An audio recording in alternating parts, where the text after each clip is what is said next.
If you carry a firearm and discharge your weapon in self-defense, you could face hundreds of thousands of dollars in legal fees and expenses. So carry the protection of CCW Safe, Self-Defense Legal Services membership. Upfront payment of all criminal and civil defense costs with no out-of-pocket for members. Unlimited defense budgets, unmatched legal expertise. Carry the same level of support police officers have. Carry CCW Safe, the highest caliber. And we are back. I am Chris Evans, the CEO of Survival Dispatch. This is episode 400 of Survival Dispatch News. Glad to see y'all could join us. We have a very special guest tonight. But before we get into that, I've got to cover just two things super quickly. Number one is this picture. So I put the picture up last night if you watched the episode and asked for people to throw something in the chat as far as what this building was. And this is a mothballed insane asylum. And if you go back to the early 1950s, there were something like 550,000 inpatient beds in psychiatric institutions across the country. That number is about 40,000 right now. Hence the reason we have all these crazy people running around. We've got one piece of breaking news, and then I'm going to bring the J6 grandma, Cindy Lou Young, on. And it looks like there was a shooting in Philadelphia not too long ago, a few hours ago. A bunch of people shot. They have a suspect. I have not had a chance to check and see if they caught the suspect, but not good. Every time Philadelphia seems to have a celebration, it goes like this. So I believe we also have Brad Wozni. Some of you have met him before, joining us at some point in time. But for now, I want to bring Cindy in. Hi, Brad. Cindy Lou, how are you? Good. How are you? Thanks for having me on tonight. Living the dream, one nightmare at a time. So it's really, really good to see. You've got such an interesting story. And, you know, I was mentioning to you, we always cover headline news with the exception of timeless topics like being gas station ready. And I believe this J6 debacle is going to be one of those timeless topics because of the injustices that were done. And for those of you in the audience, Cindy has got one heck of a story here. So, Cindy, I'll let you kind of introduce yourself in your own words, and then we'll get started right away on the beginning of this nightmare. Sure. Hi, everybody. I'm Cindy Young, and I currently live in Bristol, New Hampshire, 68-year-old grandma with a daughter and a granddaughter. And I got caught up in the January 6th nightmare. You know, I went to the Capitol on January 6th with my intentions that day were to hear the president speak.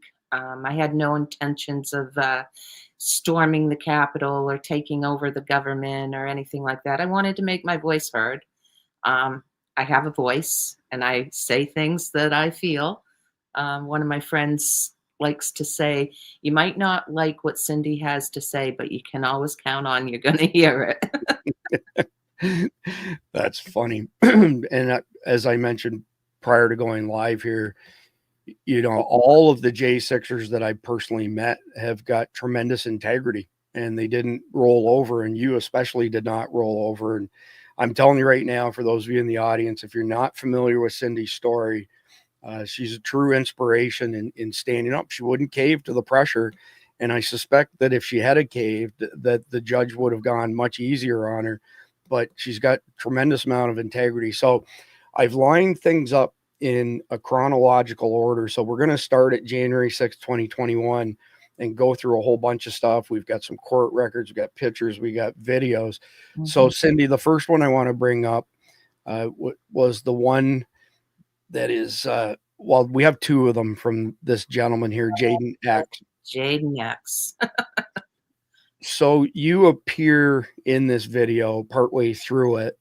So what I'm going to do is I'm going to play this video and stop it a couple times so that you can kind of explain what's going on. And right away, the thing that I find interesting with this video and a whole bunch of other ones, how you all stayed inside of the guide ropes, you know, like these horrible insurrectionists, you know. Yeah, the other thing about this guy that you should know, and if you look him up, there was a lot of question of whether he was Antifa, He was also he was seen several times on January 6th with Ray Epps. He was seen before January 6th at one of the hotels speaking to Nancy Pelosi's son-in-law. So this guy's very interesting. He did time. They actually, I guess they threw him to the wolves, you know. They let him take the fall for what they wanted to have presented on their narrative. But I'm not so sure Jade Nex is a true January 6er good guy, you know. I think he was a plant for sure. And he sold these videos to CNN for a lot of money that day. Yeah, I don't know as much of him as you do, but what I did look into a few years ago wasn't good either. So actually, I'm going to reshare the video again in just a second because our friend Brad Wozni has jumped in. Brad, how you doing? Brad. Hey, it's an honor to be here. Apologies for... You appear to be frozen, Brad. Well, all right, goodbye. How about now? How about now? Yeah, we got you now. I was going to say, does that hat say "Make Canada Great Again" or no? It's "Make America Great Again." All right. Well, we all know the true fact. Canada has always been part of America. Major General Valley, as we know, has stated all Canadians are Americans. Those who want to argue that fact can go look at Article 11 of November 15, 1777, the Articles of Confederation. They can also look at the fact that Canada was registered July 1, 1867 as a corporation in Washington, D.C., which is another country, since it's a city sovereign state, like the Vatican City, which also makes it illegal and unlawful. So in common law and the legality of the BAR. So yeah, we are all Americans here. And again, my delay, I was in Australia and I was in Hawaii for the last 2+ hours with some other amazing patriots, Lieutenant Colonel Ricardo Bosi. So thank you so much for hanging out here and with 107. That show is going to drop here shortly with some amazing stuff about America as part of Australia too, and some of the other territories. So Cindy, it's great to see you again. This woman is incredible, Chris. Absolutely incredible. 100%. So we were just getting started. She's introduced herself to the audience. We were just getting ready to play the first video. And as I mentioned to the audience, we have stuff in a chronological order. So we're going to start with January 6th and work our way right through to now, including some ridiculous stuff that the Biden, I call them the old Biden admin, pulled for Trump's inauguration, which if you're not offended by that stage of the video tonight, you will be when you hear that. So let's get started here. And again, I'll stop this video partway through so you can describe what's going on, Cindy. Sure. There's not much volume, by the way, on this. I don't know that really matters anyway. This is CCTV video, so none of the CCTV video that you ever see has volume. So this is taken from a camera inside the Capitol. So I'm assuming there was an operator then, because I see it zooming in and panning back out again.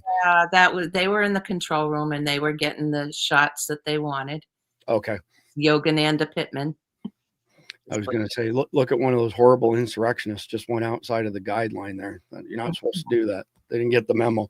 So Cindy, since there's no volume, go ahead and just speak. Yeah, so what you can see is this is early on. This is like the first group coming into the Rotunda area from what they called the first breach, which was through the Senate wing. What happened that day was there was a group that went in through underneath, they call it the crypt, and it was a very large group. And I had gone up this set of stairs pretty much by myself. So I came into this area very early on when Jaden was setting up for his camera shots for his video for CNN. That's little girlfriend, Jade, I think her name is. Okay. Nah, she never got arrested. So, you know, you see her in there and she's doing pretty much the same thing everybody else is doing. There I am going right down the, toward the light. I'm walking toward the light through the ropes. Let me just stop that, Cindy, and back it up just a hair here. So which one is you in this image? Right now, I'm coming into frame right in the center. You can Right here. over to the left. Okay. No, right in the center. Oh, okay. Sorry. Right here. Red jacket. Red jacket, smack dab center. Okay. They Got love that jacket in court. They called it the Aztec jacket, and over and over and over. I was like the Where's Waldo of January 6th. Because if you look, a lot of people had like military garb on and mhm. black clothing, dark clothing. No, not me. I had my red jacket on. So. That's standing out like a sore Yeah. thumb. Standing out against Patriot Front. Yeah. So there's only 18 seconds left in this video, and then we'll go to the next one. But you can see that the people are it's like a tour going through the Capitol, really. Yeah. Nobody's, think of all the artwork and statues that are in that place, and not one was damaged. Not one. Amazing. So this one is Jaden X again. I'm assuming that this was a selfie that he took with the camera pointing at himself. Yeah. So very proud of them getting inside, as you'll hear. This one has the voice. okay, so 54 seconds. I'll play the entire video, and then I'll get you to debrief us afterwards.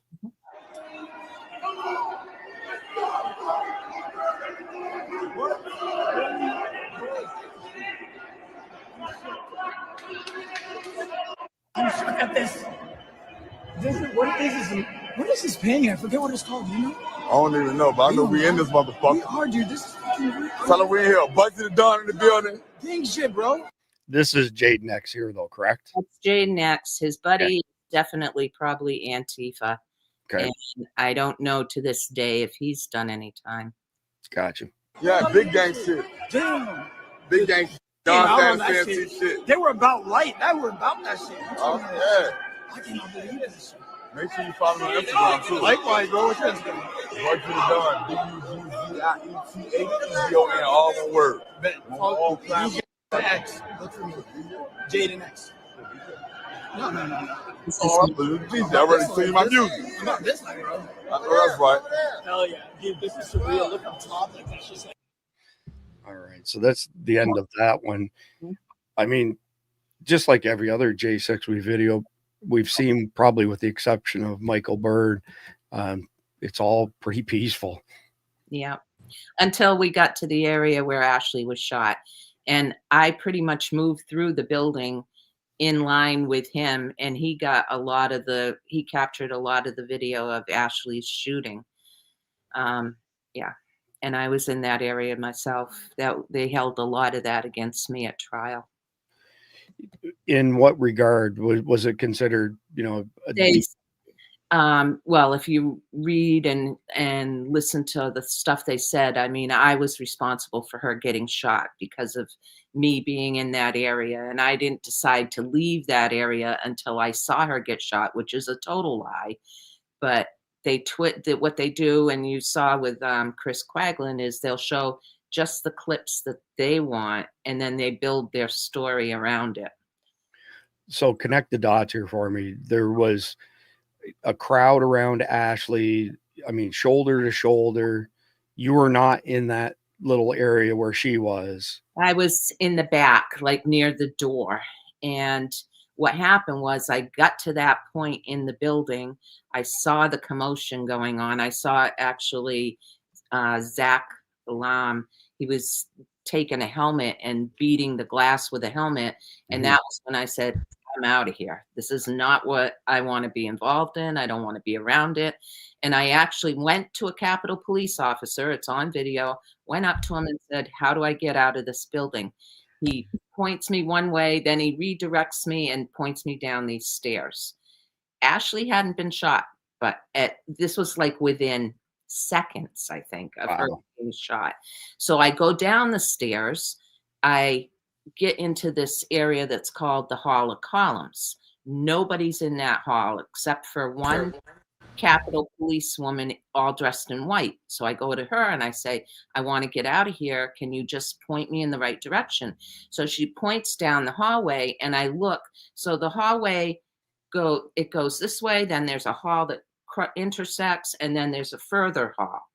on the further hall, I see men coming in with long guns, and they're coming in military style, rolling in. They're coming in to react to the shooting upstairs. I didn't know it at the time, but Oh, that's wow. what they were doing. So I say to her, I go against the wall and I said, I'm not moving. They're going to shoot me. And she said, oh, no, just walk with your hands out. You'll be fine. I went, that's, you get somebody between me and them, and then I'll walk out of here. And I think I sent you that video. You see the guard come, point me out, and out I go. So that was exiting the Capitol. Wow. So actually, let me pull one of those videos up here. Not sure exactly where they are. I'll come to it when we get to it, just so I don't delay things. So, Brad, do you have anything you want to add to this before we move on to the charges? No, just keep going. You know. All right. So this next one is pretty crazy. I didn't have a chance to go through all of the stuff, but this is the motion to modify conditions of release. That was when, yeah, we were trying to get it so I could go to DC. Yeah. What year was this? I might have this in the wrong order. This is 24. Yeah. Yep. Hold on a second. I've got that in the wrong order. Let's go to this one instead. My apologies. No problem. I have so many tabs open here that it butted in line there. So we'll go to this one instead. So this is an article from the New Hampshire Chronicle. Woman arrested by FBI in connection with Capitol attack. When exactly did they come to arrest you, Cindy? So that was in June of 23, but they had been surveilling me since January 13th of 2021. They showed up at my house, left a card in my door, interviewed me by telephone, and then the FBI agent that interviewed me a few months later was asked, are we going to open a case on her, or what are we going to do? He said, no, we're closing it. They closed the case. Then fast forward to 2022, toward the end of 2022, this group called Sedition Hunters, which is an arm of the FBI. They go through all the videos, look at facial recognition, tie everybody in, and then give the FBI what they need to prosecute you. And that's what they did. They hit the FBI again in December of 2022. Then I had 2 agents come to my business in February of that year. And they opened another case. They started to monitor me, go through my social media. At that point, they wiped out my Facebook. They took everything and went through in detail with all my posts. And really, when you look at a lot of the paperwork on me and the charges and what they said in court, they came after me for my free speech. They didn't like what I have to say, you know? Yeah, that's, again, this is Banana Republic stuff. So I'll play this video, but is that you in the square right here? That's me. Okay, that's what I thought. I don't think this is a very long video. Woman from Bristol arrested by the FBI today in connection with the January 6th attack. Court documents included these black and white photos of her. Cindy Young is now facing charges of disorderly and disruptive conduct in a restricted building or grounds and parading, demonstrating, or picketing in any of the Capitol buildings. Investigators say she was seen on surveillance video entering the Senate wing of the Capitol and then outside the chamber's door with a crowd chanting, "Break it down." Then they say Young admitted to an investigator that she wanted to get inside that hearing room. So okay. Go ahead and address everything that was just here. To break it down, if you look at my mouth, it's closed. At points, I did chant, but you know, they really made a big deal over the things I said in the Capitol. I did say break it down. I did say stop the steal. The crowd was chanting that. And that's what I wanted my voice to be heard for. I also said this place needs a good saging, which they really made a big deal out of. So. No kidding. Okay. All right. So I think we have another article here. I don't know that there's anything else new, but describe the arrest process and when they showed up, what they said, and where you ended up going from there. So I didn't get swatted. I'm one of the lucky ones. They called me in in June, the FBI agent, and he said, "We need you to self-surrender. They've unsealed your warrant, and we need you to go to Concord, New Hampshire, and self-surrender at the federal courthouse." So I said, "Okay." I said, "Well, I'm working in the morning. Can I go after work?" And he said, "No." He goes, "You need to be there first thing in the morning." So I got there 8 o'clock in the morning, and it sounded to me like they'd be ready for me, and they were. The U.S. Marshals took pictures and did all the processing, and then the FBI came in, took the DNA swabs. In the meantime, immediately they put me in shackles, pink shackles, pink lake shackles, and then after they processed me, they threw me in a holding cell for the day. I was there until the very end of the day. And when they brought me into the courtroom, I was in shackles and handcuffs into the courtroom in front of everybody. And they made this big scene about taking them off in front of everybody, in front of the press and all of that. And what I found was really interesting is I'm from Cape Cod, Nantucket originally. And my feet hadn't even hit the pavement from the court hearing when it was blasted all over the news in New England. So all of my friends were picking up that this was going on and calling my daughter and saying, "What's going on with your mother?" So somebody had known exactly where to push it out to, and they did. Very interesting. Yeah, the whole thing sounds like it was very coordinated. Mm-hmm. To say the least. So I've actually just found the videos you sent, so I'm going to pull them up. Let me just share this. All right. Okay, so this is what I was describing in the Hall of Columns. This is the guard that comes up and points me out of the building that I asked for, because down to the left behind him is an extension of that hall where they're coming in with the guns. So this is you approaching from the right, correct? Right there. Yeah.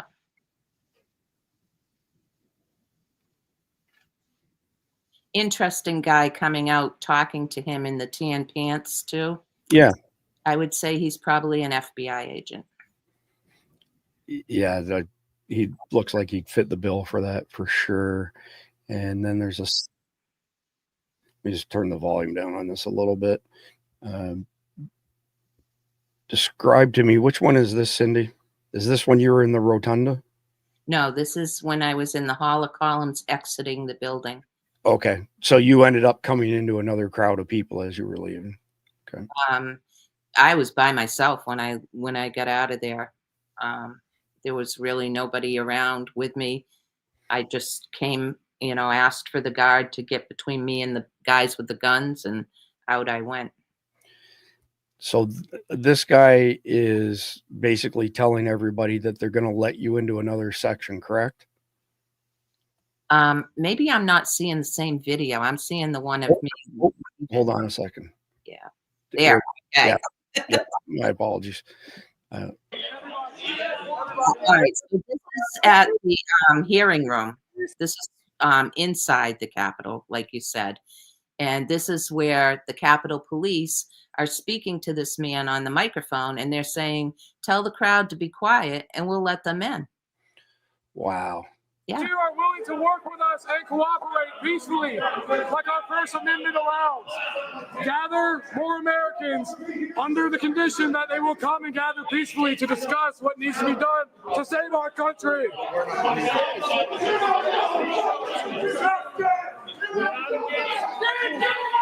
You need a show.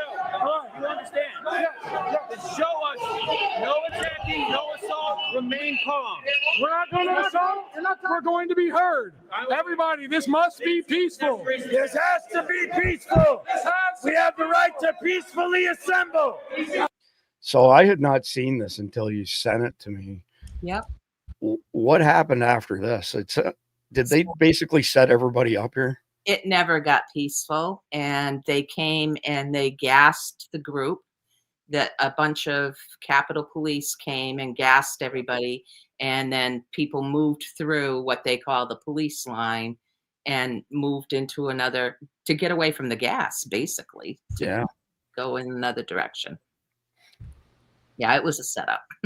Is this before or after Ashley Biden or Babbitt was shot? This is before. So this is at the point of where the hearing is, not the.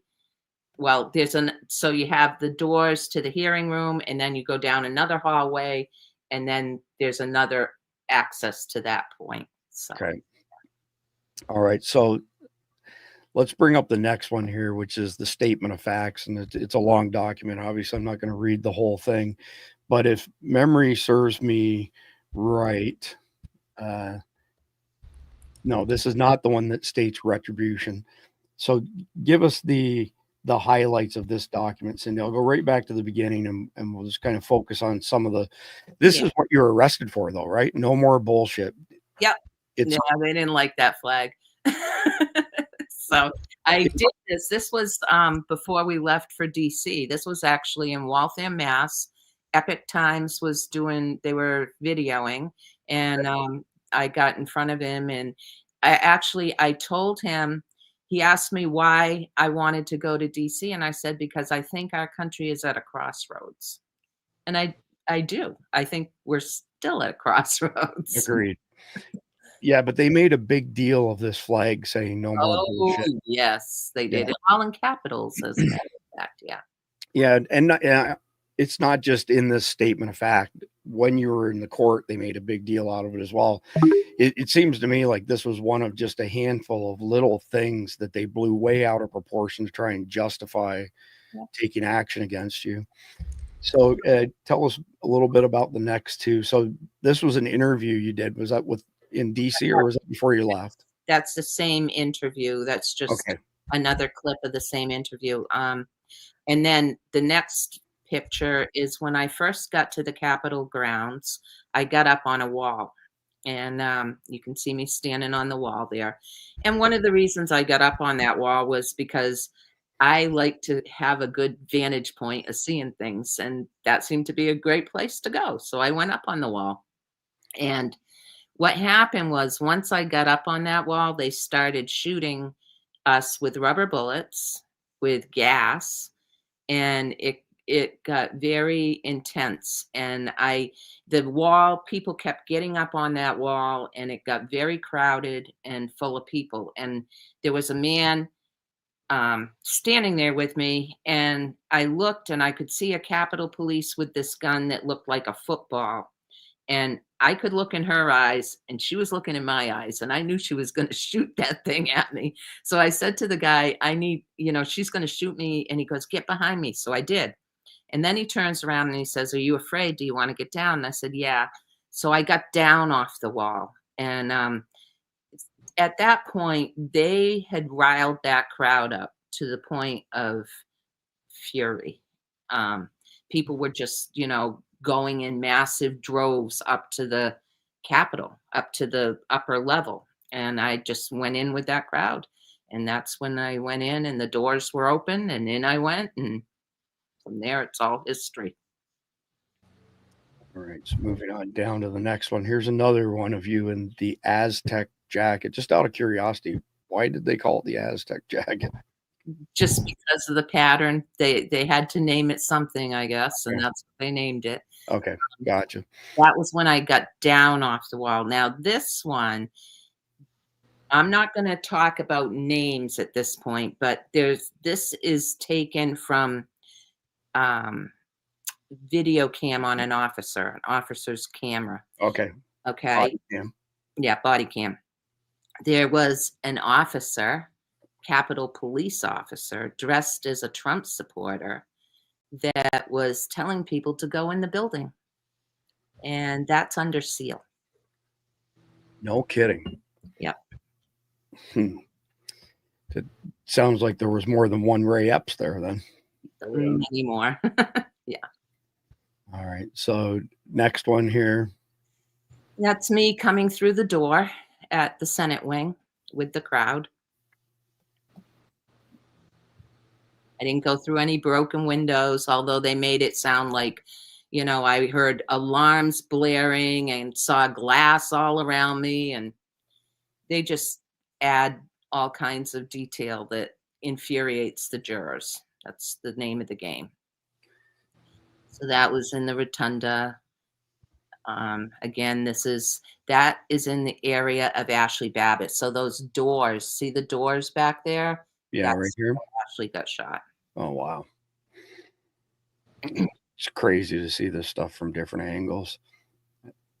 And this was the FBI was all proud of taking pictures of my clothing that I had that day. Okay. That's what our tax dollars pay for, right? When we went through and built my defense case, we looked at how many people, government agents, FBI had touched my case. Over 20. 20. Wow, that's incredible. So I've got another document that you sent that had a bunch of information. Here it is. So this is the beginning of this email speaks to stuff that's going on right now as far as getting your transcripts, but I want to go backwards a little bit.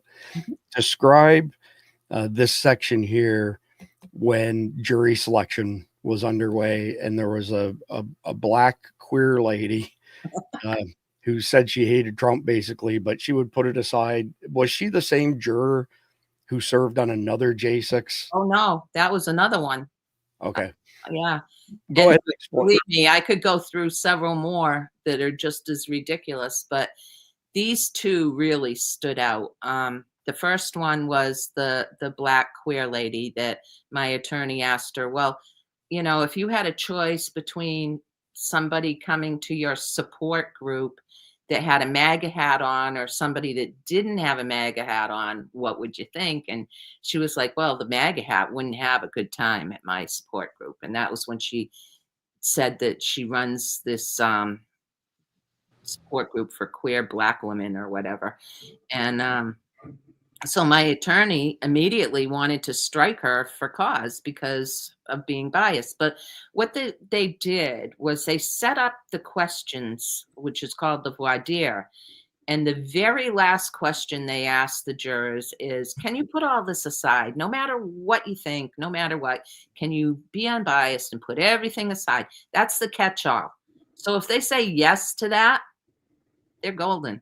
No matter how they feel, no matter what they said, they'll be passed through. So the black queer woman who did not like anything MAGA, anything Trump, she ended up getting approved, even though your defense attorney objected, correct? Correct. Okay. And then the next one was the lady who was on another jury. Yeah. Explain that. And yeah. So we were really shocked because she offered this information. Nobody asked her whether she was on another J6 jury, but she, the judge asked her if she had been on any, she had said yes, she had been on another case as a juror. And he said, was it criminal or was it civil? And she goes, well, I'm a little confused. And he explained it to her and she said, oh, it was criminal. And it was about J6. And so then he said, it was J6. It was in this court building. Yes, yes. So if you look at the conviction rate that they have on J6 jurors, we knew what she did. She convicted somebody because they have a 99% conviction rate. So she'd seen all the videos. She heard all the testimony. They play the same stuff. They call the same witnesses. What was going to be different having her as a repeat juror on my case? And my attorney tried to get the judge to take her off, and he wouldn't. Again, I think he even said, well, she's not complaining, so let her on. Okay, so these are two. Describe the other 10 and then any extra jurors like Stan. Other ones that stood out, there was a woman that came in that said that she runs like a psychological business, and she was treating people that were still affected by January 6th, that, you know, couldn't sleep. They needed drugs to go to sleep. They were still affected. So we had her. I actually had a lawyer that afterwards, you know, when they're coming through, you don't really have the time to dig into who they are and what they were involved in. But this attorney that ended up on the jury had also been a part of a firm that filed a brief on Donald Trump. So you look into these people's backgrounds, and, you know, there was another juror that her husband was a staffer, and the staffer said, "Oh, I don't go to any of Trump's rallies because I don't want to hear all that stupid stuff that he says," or something like that. You know, they were definitely prejudiced, left wing, and again, most of DC votes Democrat. 95% is the number that I've seen. 95% of the votes cast in Washington, D.C. are Democrat. So we're skipping ahead a little bit here, and then I'm going to back us up again. But right here, just to get the transcripts, you're looking at $726 is what they want to charge you for the transcripts. That's for pretrial. And then there was another email I sent you for another $500 for the sentencing. So right now, I have the transcripts for the trial itself. Okay. They said horrendous things in pretrial that I really want to get captured, as well as during my sentencing. And I'm in the process of trying to write a book, and I want to do accurate information and not put, you know, I have notes and everything, but I really want to pull it from the transcripts. So we won't say it's verbatim, but give us an idea of some of the egregious things that were said in court against you. Okay, so pretrial is where they basically set up the rules to the road, and they go through motions in limine. They go through what you can say, what you can't say. The judge at that trial said, "I don't want to hear anything about the First Amendment in my courtroom." So we were told we couldn't talk about the First Amendment. We couldn't talk about entrapment. We couldn't talk about who I was prior to January 6th or after January 6th. All we could talk about was me, my actions on January 6th. What else did he say?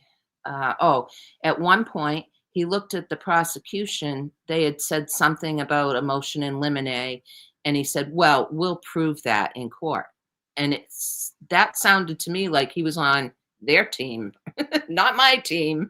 Right. So it's things like that I really want to get pulled out of those transcripts. So you've got the first batch that's 700 and change, but the second batch, which is another $500, you still need to get. Yeah, and sentencing. So sentencing, I mean, typically sentencing should run you a couple hours. I was there for, I think, 4 hours that day. They replayed everything. They went over all the little videos that they wanted to key in on and the things they wanted to hit home on as far as making me look like a terrible Osama bin Laden's cousin or whatever. And one of the things that the prosecutor said to me at the very end, she said, "When the history books are written, Ms. Young will be remembered for the traitor to America that she is," quote unquote. Wow. Yeah. So interesting timing, because I did have the videos from Brad queued up next, which was just before your sentencing, the day of sentencing. So I'll play both of those. This one's short. It's only 7 seconds. Be careful. I think that's parading. So for the audience, that's Cindy on the horse, and then this is her again. Going in for the verdict.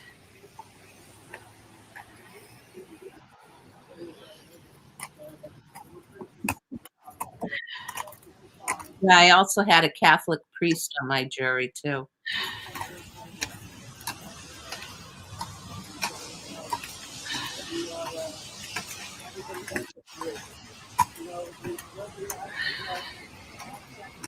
So I'm assuming, obviously, to be convicted, it was a unanimous jury. Mm-hmm. So you're saying a Catholic priest, basically. Yep. Okay. Yeah. That's interesting. Chris, if I can make a point about the videos that we just Yeah. played here. Sure. Go ahead. So a couple of powerful items, and I apologize if this was mentioned the first few moments I didn't get on. But present for this, and the woman who is guiding the horse is Abby Jones out of North Carolina. Her son is a U.S. Army Ranger. She is a descendant of Charles Carroll of Carrollton. Right on. And U.S. Team USA Olympic medaled equestrian rider, 1984. Oh, wow. So she arrived there with the horse because one of the things that Cindy's being convicted on is carrying the American flag in the Capitol. That was the misdemeanor charge that they were sentencing her on. And we're going to tell them what you told them in a few moments, Cindy, when they offered you a plea deal not to go to prison. And this, again, is heroism right here, like Tina Peters, Cindy Lou Young. These are names that have to be etched in American history for the tyranny and the terrorist attacks which have been brought upon fellow Americans, patriots who just stood up for the First Amendment and showed up and did their civic duty. And then a few of the other individuals you heard in the video laughing were Governor Kevin Hoyt, Vermont, who is there, Lisa Schermerhorn, and Bishop Jim O'Connor, who is West Point 1976, who is friendly and been in several shows with Major General Valley and Lieutenant General Thomas McInerney. And Bishop Jim is a former U.S. Army Airborne Infantry officer, major. He retired. And now as a bishop, he's an exorcist. So he is also Abby's cousin who is leading the horse, right? And he's a descendant of Charles Carroll of Carrollton. So I want to paint the picture here.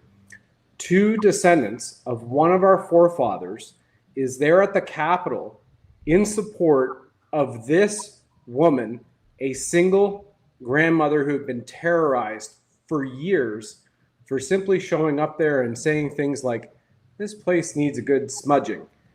They tore her business away from her. And that business was making native arts, taking beautiful beads and putting it on native pottery, native clothing, like the Aztec jacket. And this is what she does or did to earn a living. And they refused her to see her evidence and had to find ways after they co-opted her bank accounts, like they seized mine in China and emptied them, and then said, only for you to go meet your constitutional defending lawyer, Jonathan Ross, you have to find a way to get up to Boston from New Hampshire and see him. And so the terrorists and the injustice has been crazy. Baltimore from New Hampshire. Sorry? Oh, Baltimore. See, I always say Boston. You correct me, Baltimore. Tomato, right? And that's the other thing, it's all though. the same to a Canadian, right? Great White North, eh? Right. So that's who showed up to be there to witness the injustices for 5 days. Michael Jaco, our friend, drove through the night to show up that Monday morning to be there for the 5 days of these hearings, which we thought might be 2 days. And I'm live streaming it morning, afternoon, and night from Latin America to get the word out, right? And showcase this to the world. So a Catholic priest, all these juries showing up on a pale white horse, guided by a descendant of one of our forefathers who actually gifted the land to become what is now known as Washington, D.C., Charles Carroll of Carrollton. Wow. So please continue. The incredible historic significance of what continues to happen here, and unfortunately with Tina and other J6ers held hostages, plays out for people today. And she's a great example of how I would hope everybody is, not only in their hearts, but by way of action. Please continue, my dear. One of the things, too, that we knew going in, we knew we weren't going to win. We knew that. So it became, what can we get on record that's of importance? Okay. So one of the people that I wanted to call as a witness, as we called him in as a pointer witness to kind of look at the videos and say, yeah, this is this is that, is David Summerall, who is the head of Stop Hate. And he has done the J6 True Timeline documentary. He's a video analysis. He's approved by the DOJ, actually. So anyway, they really didn't want him, but one of the videos that the prosecution put in had David, who I didn't know at the time, and me standing right in front of him. And he was on a bullhorn. So now I have connection to David. So they have to bring him in as a witness. They can't shut him down. Interesting. So we got David in there, and the prosecution gets him up on the stand. And the prosecutor says, "What does 1776 mean to you?" And David said, "Well, what does it mean to you?" And so then she goes, "Well, does it mean," she goes, "you think that we all belong in jail, right?" And he said, "Well, if you've done wrong, yes, I do." "And you think that the judge belongs in jail too?" "If he's done wrong, I think he does."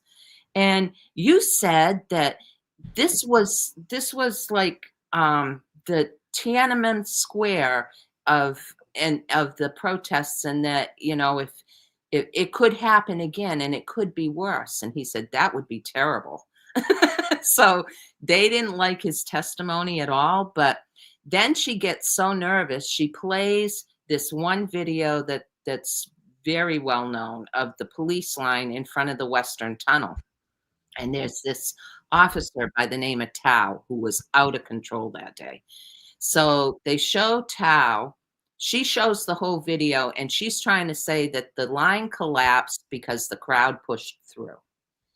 David gets up there, my attorney, and they show the video, and they show Tao. And Tao is shooting CS gas into the staging, at where people were up in the air. And then he goes to shoot again, and he fires it into the cement, and it explodes, and they gas themselves, and the line, they retreat, and the line moves forward.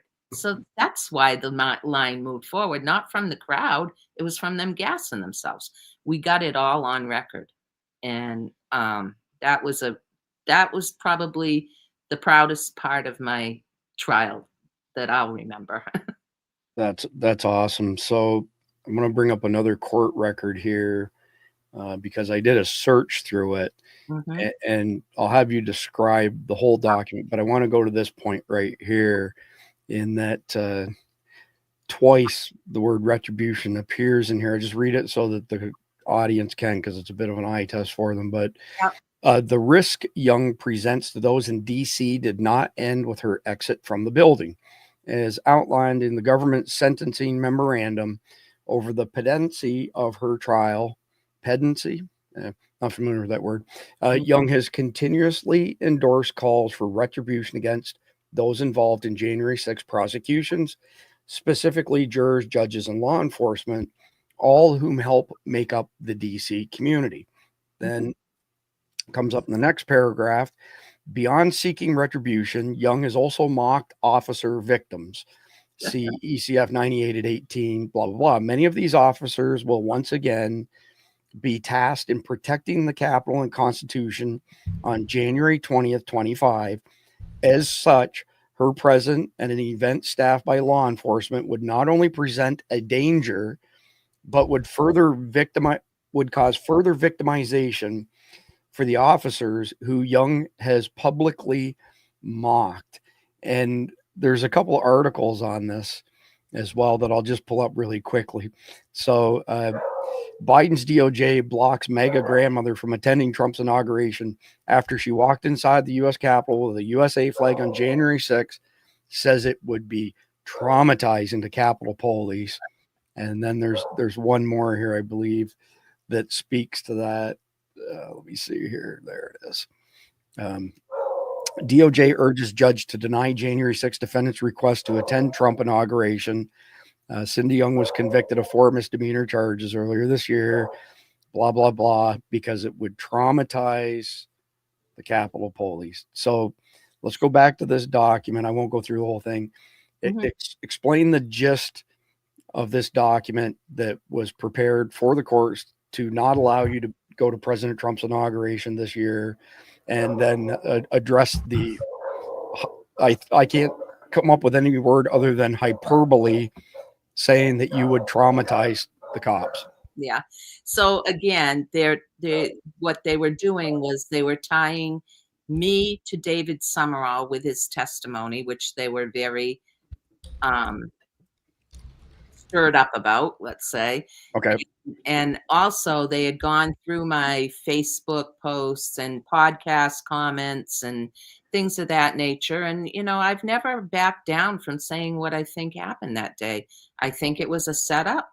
I believe that they stirred the crowd up with munitions and they got exactly what they wanted as a result. And as far as mocking, I had one picture that I think I had put on X that was from the hearings that they had, which were total made for TV production.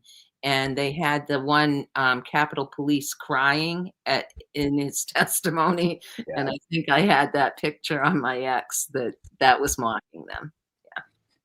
So, I mean, this article goes on to quote Matthew Graves, the U.S. attorney. And they describe him as toxic and lawless, which I love, because your presence might traumatize the police officers who saw her walking with an American flag through the U.S. Capitol, ! Mm-hmm. Like, this borders on ridiculous. Yeah.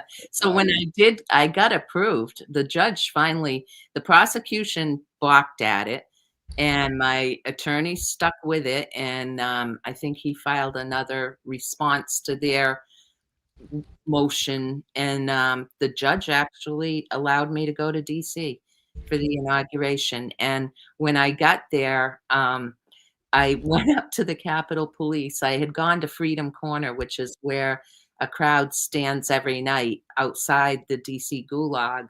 Mm-hmm. I had gone there the night of the inauguration, and I went up to the Capitol Police and I said, "Can I take a picture with you?" And they said, "Sure." So it's got me, 2 Capitol Police, and we're all smiling. We sent it to the prosecution. But I said, "Do I scare you?" And they said, "No." That's fantastic. That's awesome, Cindy. I love it. I love how you stood your ground as well. So speaking of the DC Gulag, when they sentenced you to 4 months, where did they send you? I was supposed to go to Philadelphia, the place that just had the shooting. Right. Yeah. They had sentenced me for 4 months to Philadelphia, followed by 2 months on an ankle bracelet at home when I got out of there. I had probably one of the highest fines that they assessed because I had managed to get some support through my Give, Send, Go, and they hit me for that. So they hit me with a $4,000 fine plus $750 court costs, which that wiped out with the pardon, thank God. But yeah, they said that they didn't use the Give, Send, Go, but that definitely was part of their decision-making process. So timeline wise, when was the sentencing? When was the pardon? Well, obviously when the pardon was, and when were you supposed to report to this prison? So sentencing was November 21st.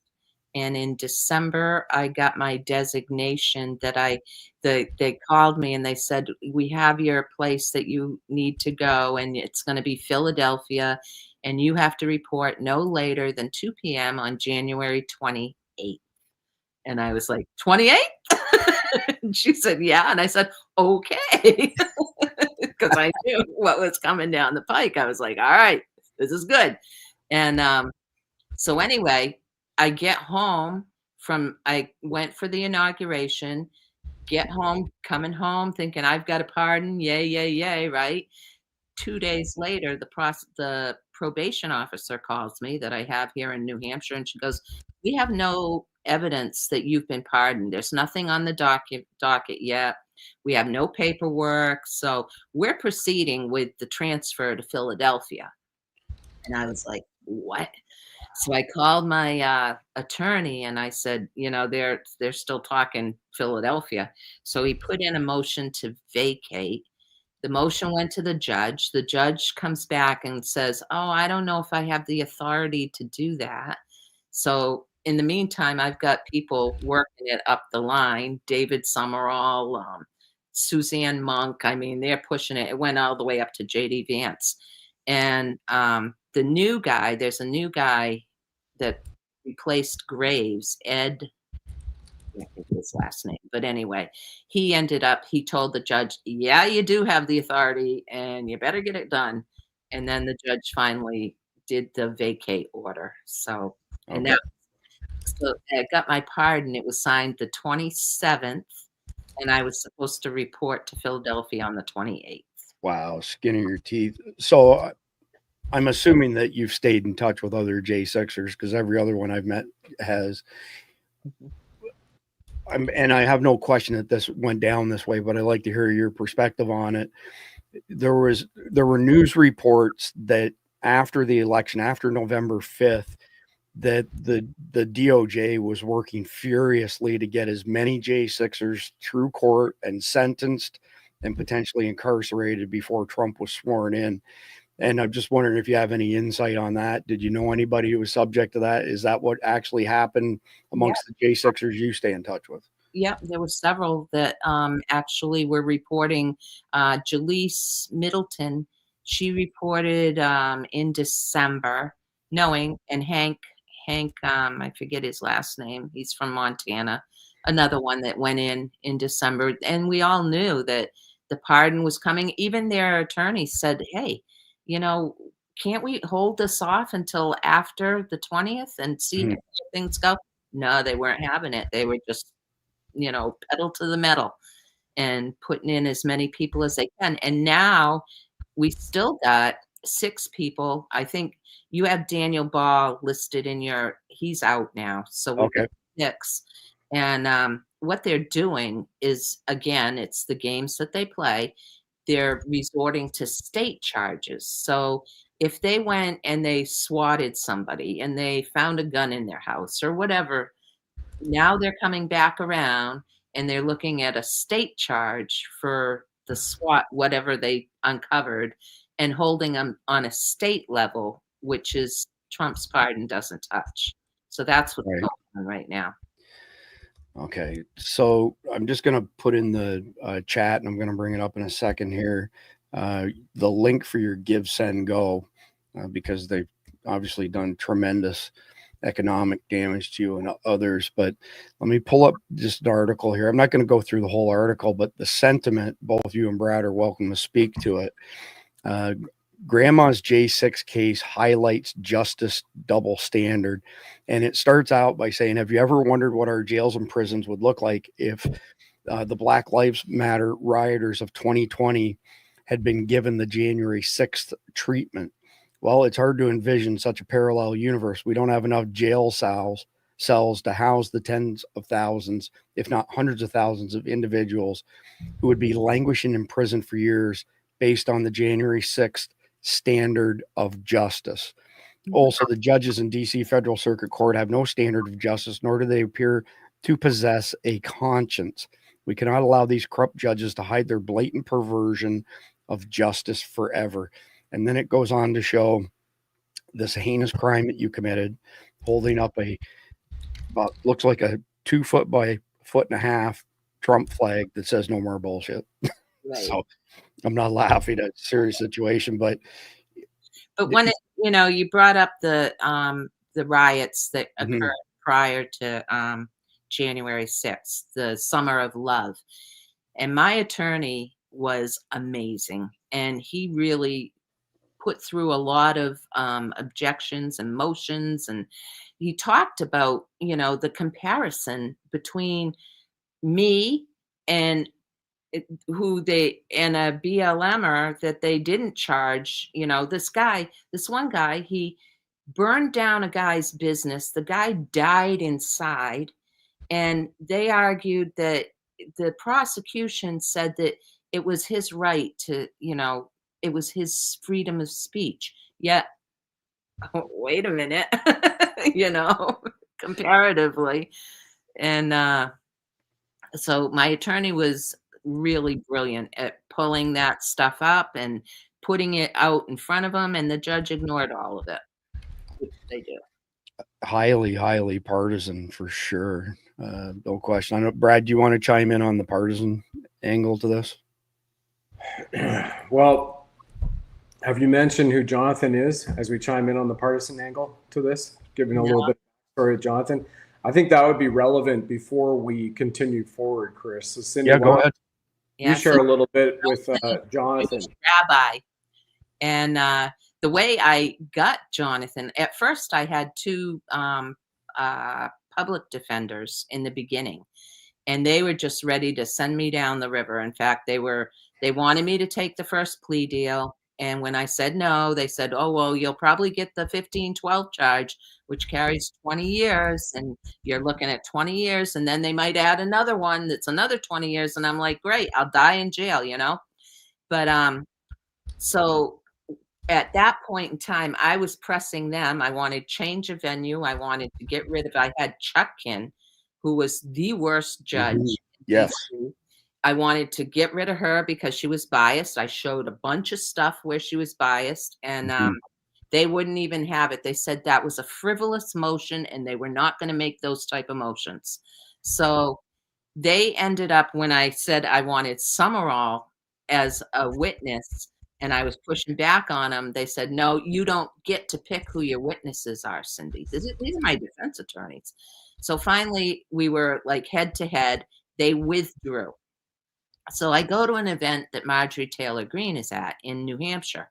And I met her and I talked to her and I told her, you know, what was going on with me. And she looked at me and she goes, I hope you've got a good attorney because they're not messing around. And I said, well, I don't right now because my attorneys have withdrawn from my case. She goes, give my staffer your information and, you know, let him know how to get in touch with you. So I did.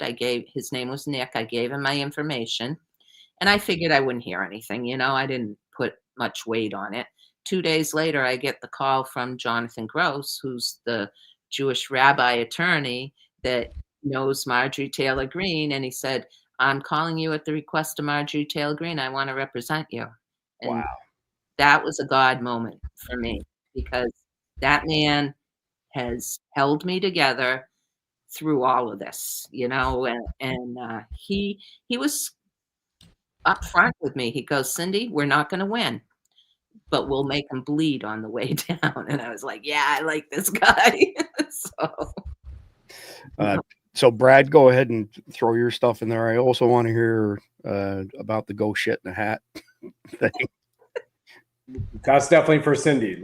She needs to share that with you because now she's aligned with Jonathan Ross, this amazing man who barely for peanuts, right, dealing with other J6ers case and Cindy's case, was the one that they don't want to have represent J6ers in the courtroom to them. Because he's also representing everything that they say they stand for, right? Religious freedom. We need to embrace diversity and equity and be inclusive.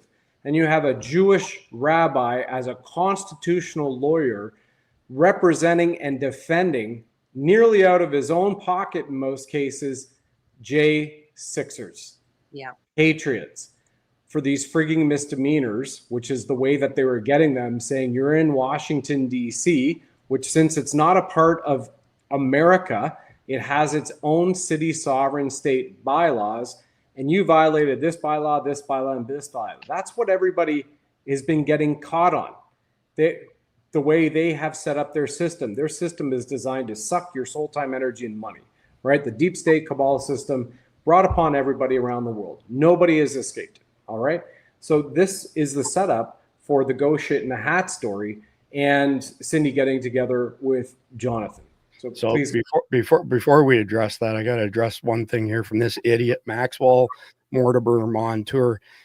Pardon my French, Cindy, but Maxwell, you can fuck off and die. It's morons like you that are the problem with our fucking country, where you digest garbage from the legacy media and you've got the IQ of AOC. You're in the same, level as her.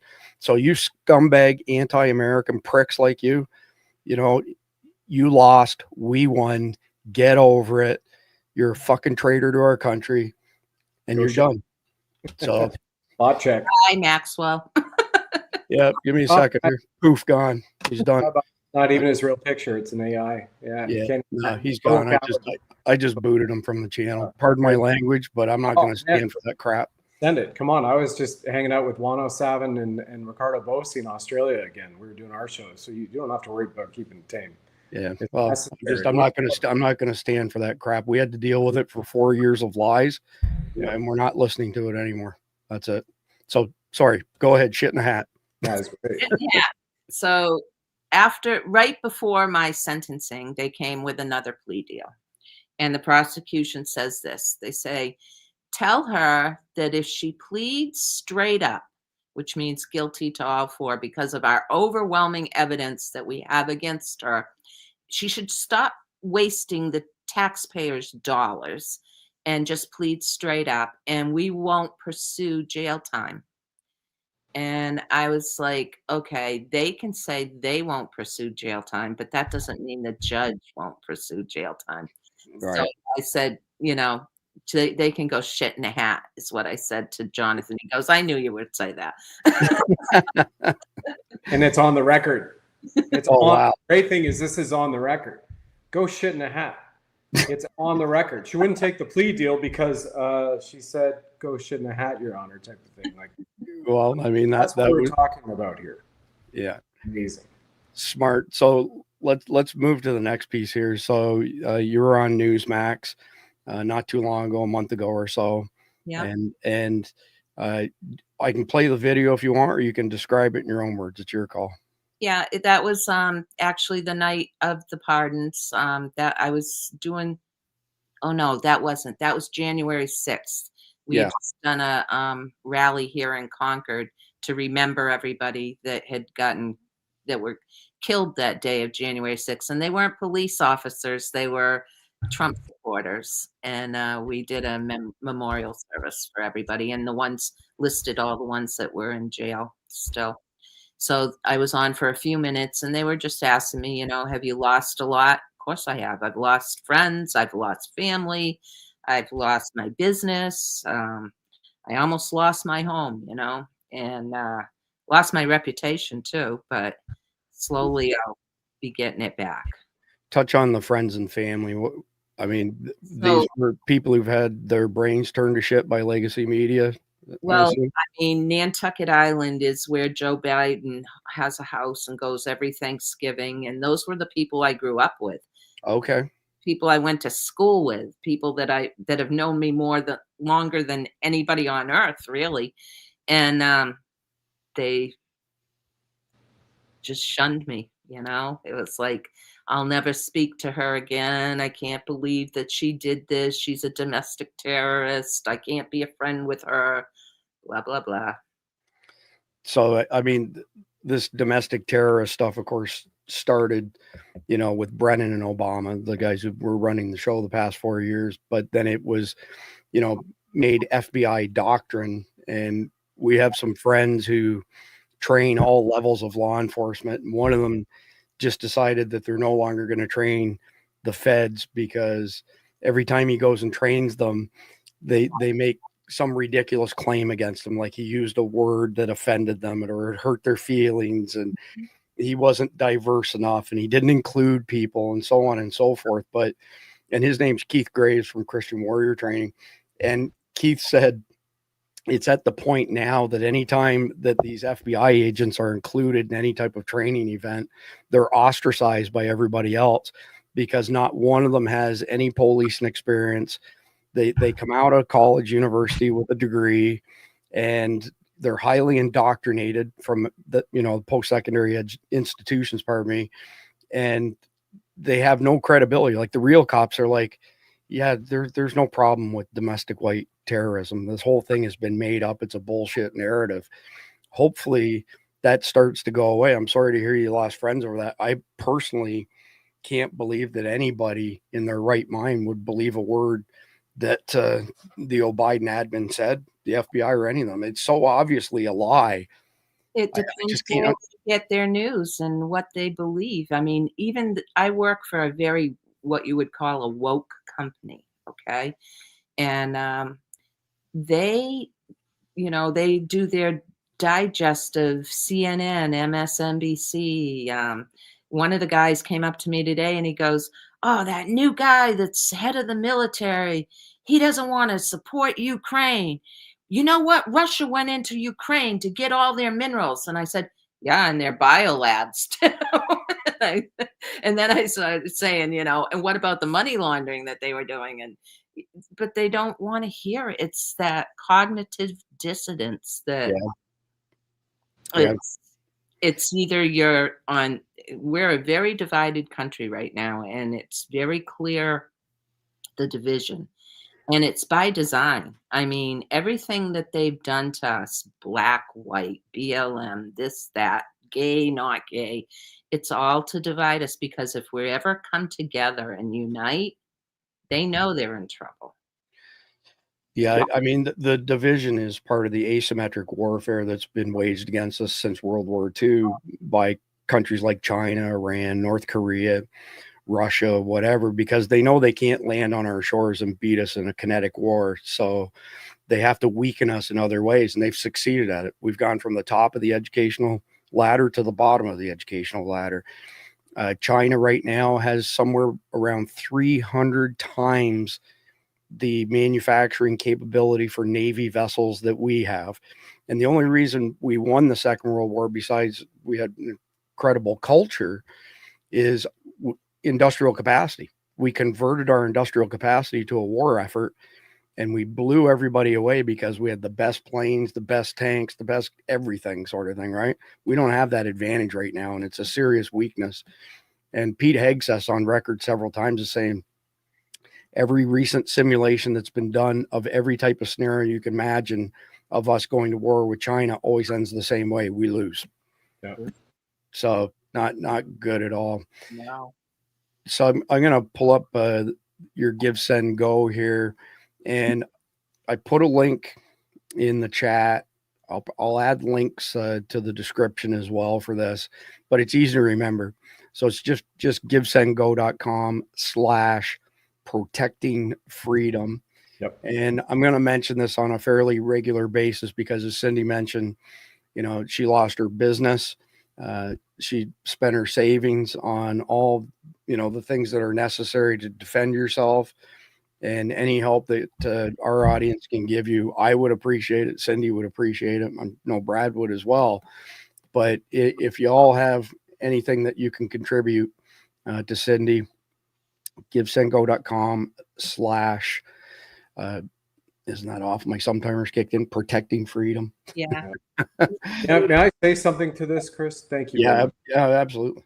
It's going to take a minute. And so, folks, what you're seeing here, okay, I want you to imagine this for a moment. Let me remind America, have you forgotten that the same institutions did the same thing with the media apparatus, turning the majority of the American people against their own soldiers in Vietnam? Do you remember soldiers being spit on, getting off planes after they faced the horrors of war after a 6-month or a 1-year deployment?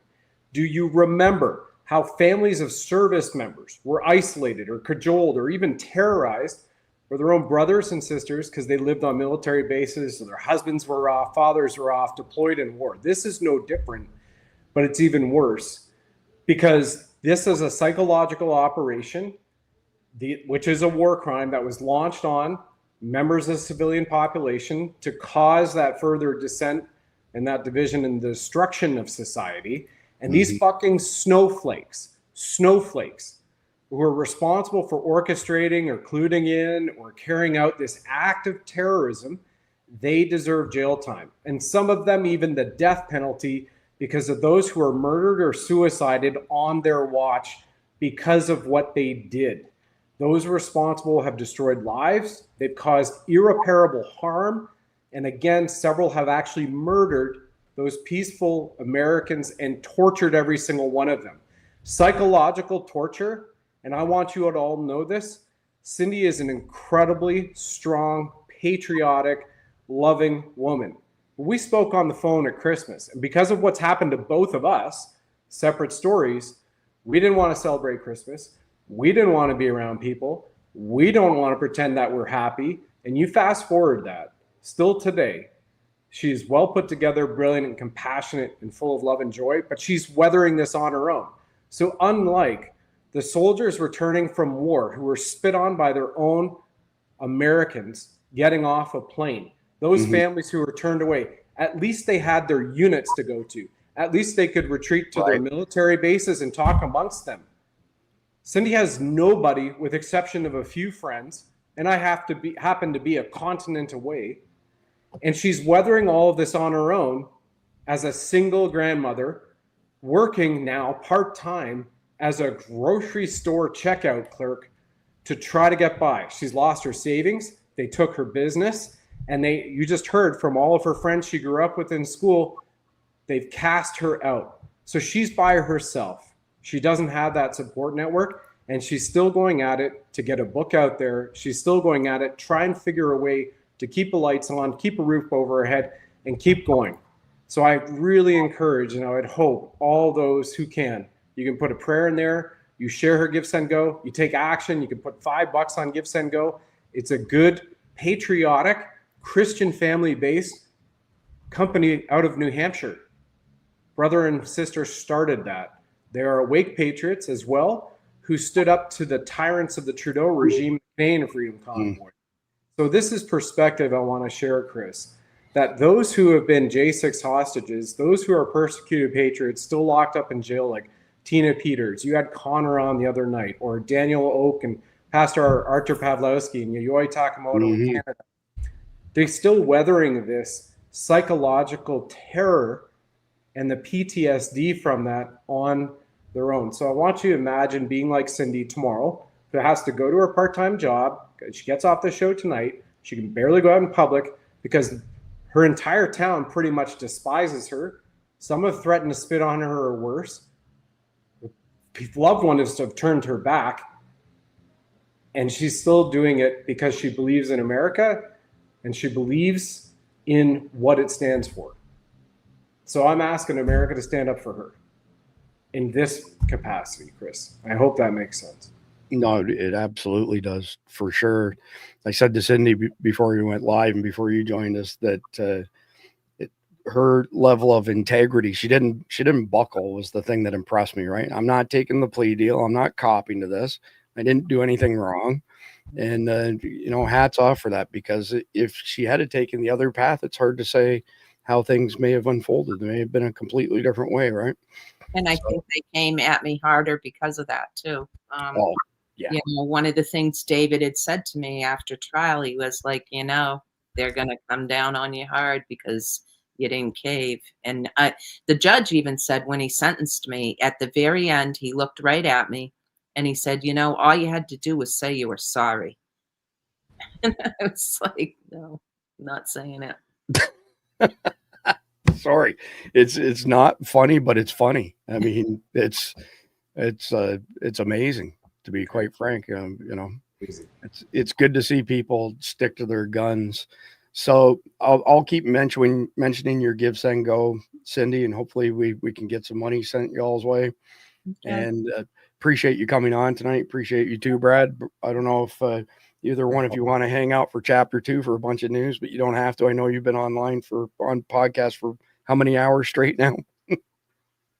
Are you talking about for Cindy? Now we're coming up on 3.5 hours. That's not that bad. But I'll sit around for a little bit with your amazing folks. But before we wrap, Cindy and Jonathan Ross have a story that they put on the record in his closing arguments, which I think is the most important bookending aspect of her sentencing hearing.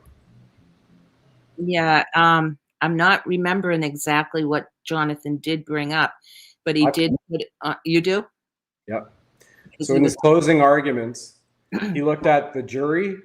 He looked at the prosecution, for which, by the way, FBI agents sat at the prosecution table every day, Monday through Friday, for the 5 days of the hearings, and they were intimidating the jury, and they were conferring with the two prosecutors, even when they would go up to the judge.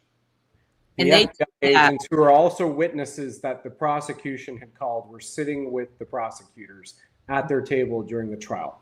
So he looked at the judge, he looked at the jury, and he looked at the prosecution and those FBI agents at the table, and in his closing arguments referred back to his religion, and his upbringing, and that his family came to the country of America, fleeing the Nazis from the Germans, and that he was proud to be Jewish and a rabbi and a constitutional attorney to protect people because he used the example. And I can't remember who the story comes from, but it was Nazi Germany. When they came for my neighbors, I didn't stand up. When they took the Jews, I wasn't a Jew, so I didn't speak up. When they took the dissenters, I didn't stand up, and then they came for me. And Jonathan used that example in his closing arguments, and he said, this is why I am a constitutional attorney, because nobody is standing up for Cindy, and nobody is standing up for these people, and I am. And as far as I'm concerned, these are his words on the record in his closing arguments. He pointed to the judge. He looked at all the jury members in their eyes, because we have him right after on the live stream I did with Bishop Jim O'Connor and Michael Jaco, and I recounted those very words. Then he looked at the jury prosecutors, and he said, each one of you are just as bad as those Nazis. You just had a Jewish rabbi attorney in his closing arguments call each one of them Nazis. He did. Pin drop. Good. And he sat down. Could not hear a pin drop in that courtroom and sat down. And Michael Jaco was there, and Bishop Jim O'Connor, and Lisa Schermerhorn, and Kevin Hoyt, and Abby Jones, two descendants of Charles Carroll of Carrollton in that courtroom, all in agreement with that very fact. That's classic. That's great. So, all right, Cindy, I know you got to get to work tomorrow morning. So yeah, thanks for having me. Absolutely. Appreciate you sharing your story. We got a short message from Sawyer Products, and we will be right back. Thanks again, Cindy. Thank you, Chris. God bless you, Cindy. The Sawyer Mini is the most versatile personal filtration system available. It's a perfect solution for backpacking, hiking, hunting, fishing, scouting, international travel, and emergency preparedness. At a mere 2 ounces, the Mini fits in the palm of your hand and can filter up to 100,000 gallons of water from any freshwater lake, river, or stream. The Sawyer Mini has a 0.1 micron absolute pore size. It was tested to 10 million parts of bacteria and 1 million parts of protozoa without a single breakthrough. This is the highest level filters can be tested to, so we're confident these are the highest rates of filtration available.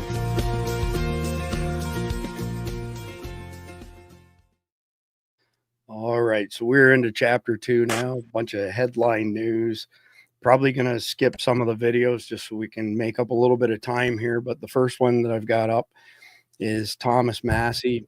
I could take him or leave him. I'm not really super keen on this guy, but I suppose there's worse, like Chip Roy. But anyway, USAID funded an organization that fabricated evidence which was used to impeach President Trump. The deep state frequently funds regime change efforts abroad, but when it uses taxpayer money to undermine our own government, isn't that treason? And essentially in this video, he says, why would anybody pay taxes to a government who behaves in this sort of manner? Highly partisan, undermining the will of the people. Not really much more to add to it. So I'll move on to the next one. So Ukrainian President Zelensky welcomes Treasury Secretary Scott Bessent for rare earth talks. So Brad, I don't know if you heard this one, but Donald Trump has been dispatching his lieutenants to Europe, and in this case, Ukraine. And he told Scott, he said, I want you to go to Ukraine and get our money back. And clearly the money it's gone into people's pockets, like Schumer and Piglosi. It's been wasted. It's been spent, whatever.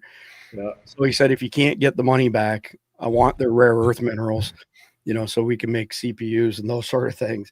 Yeah. And Zelensky doesn't have a leg to stand on. So my personal opinion is, and then you give me your Cliff Notes version, but my personal opinion is the way this is going to go down, those parts of Ukraine that should have never gone to Ukraine, that have been part of Russia forever and a day, are going to go back to being part of Russia. They speak Russian, their culture's Russian. It was when the USSR broke up, it was just a bad border that was chosen. And Ukraine's not going to be part of NATO, and Trump's going to get us out of there. And if the people in Europe want to defend Ukraine, that's on them. It's not going to be on us, but we're going to get our money back one way or the other.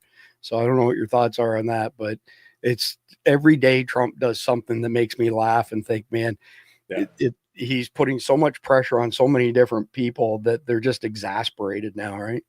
Yeah, art of the deal. I think it's wonderful, isn't it? Right? And you're sitting there. Tucker even came out 2 days ago and said, hey, I was just, over in the Swiss Alps. I wasn't there for skiing, but you've got Ukrainians there who are dropping $1 million at Hermes because they've been selling our weapons. He goes, I know that for a fact. I know this for a fact. And I think that's brilliant, right? Especially when you're negotiating peace with Russia, with President Putin, and you sit there and go, look, half of the country, this state, wants to belong to Russia. So why don't we just, there you are. We just redraw that nice little invisible border and we're getting our piece for our 177 billion and change back for America, put it in the sovereign wealth fund, make it go to work for the people. Brilliant. Even Zelensky, right? He said, I don't know where $100 billion went. Wow. Well, and the numbers are higher than that. It's not 100 billion. It's not 200 billion. It's many hundreds of billions, and it will come out as all the audits go ahead with DOGE. But suffice it to say that half the money that was sent to Ukraine, again, found its way back into Schumer's pockets, Mitch McConnell, all the clowns who voted for it.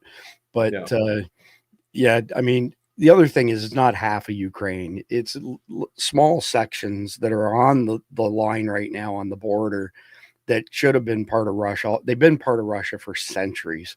So anyway, interesting. I love the way that Trump is turning a massive loss into a win for us in some capacity. So I don't know if you caught this or not, but for years it's been rumored that Ilhan Omar married her brother to get him into the United States, right? And this video is a story from Tucker Carlson. And by the way, if you go to patreon.com/survival dispatch, sign up for a free account, you can grab the sit rep for tonight. 50% of the time it's free, 50% is just for paying members, but tonight's is free. So just go to patreon.com/survival dispatch, click the link below, sign up for free, and you can come back and watch all these videos at your leisure. Because I'm not going to play this one. I'm going to try to get us back on schedule as best as I can. But so this was the rumor for years and years. And then somebody went and picked up behind them things like straws out of the trash and compared the DNA, and it's 100% no ifs, ands, or buts. Yeah. They are siblings. Okay. So, and she's made no qualms that the only reason she's in America is to try and direct money and, for Somalia. So, I mean, I would love to see something happen here. I'm not holding my breath on convictions. I'm hoping that that's fixing to change. Yeah. But if anything, she's committed immigration fraud. She needs to be removed from Congress. That's how she goes. Tried, convicted, and sentenced to whatever the penalty is. And if it's egregious enough, kicked out of the country as well, because this is just ridiculous. That we have somebody working against us, and she's not the only one, right? We have hundreds of people in our Congress working against America. So, because they're getting greased.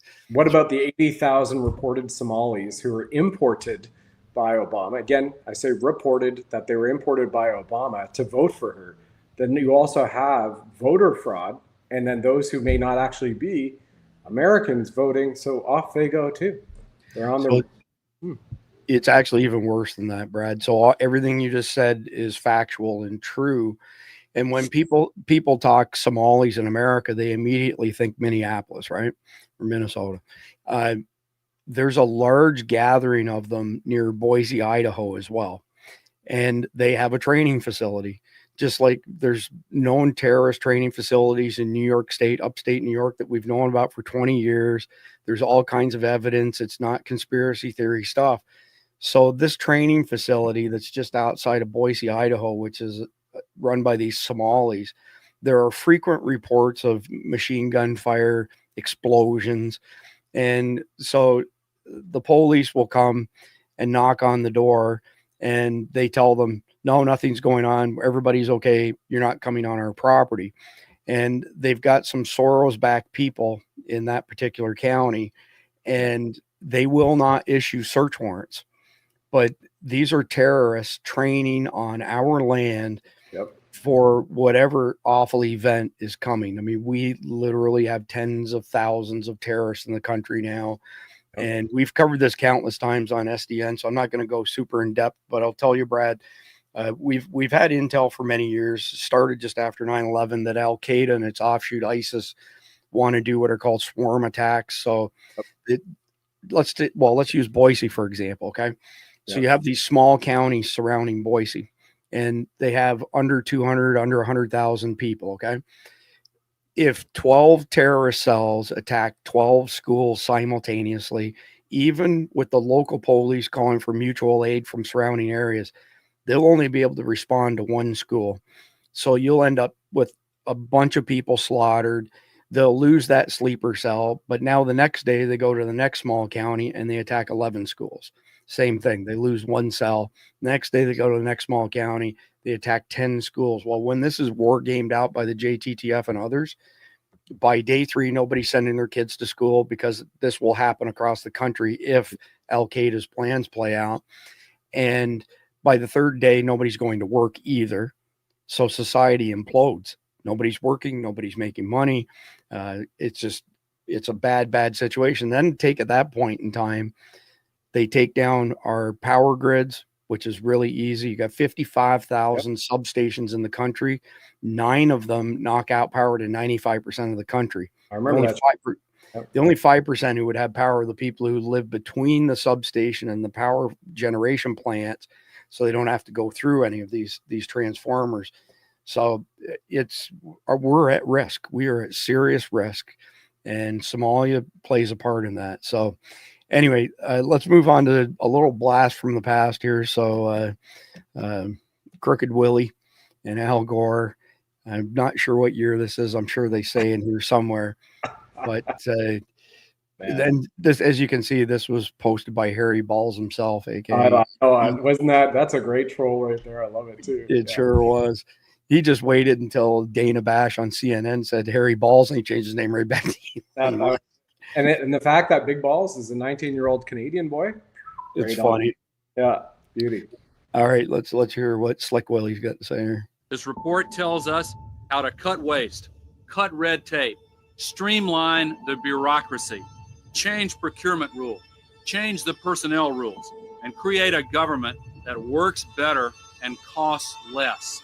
I've read it, and where it says the president should, the president will. Among the 800 recommendations, eliminating 12% of the federal workforce, merging some government agencies like the FBI, the DEA, and the Bureau of Alcohol, Tobacco, and Firearms, closing hundreds of government offices outside Washington. From the day I took office, one of the commitments that I made to the American people was that we would do a better job here in Washington in rooting out wasteful spending. We thought that it was entirely appropriate.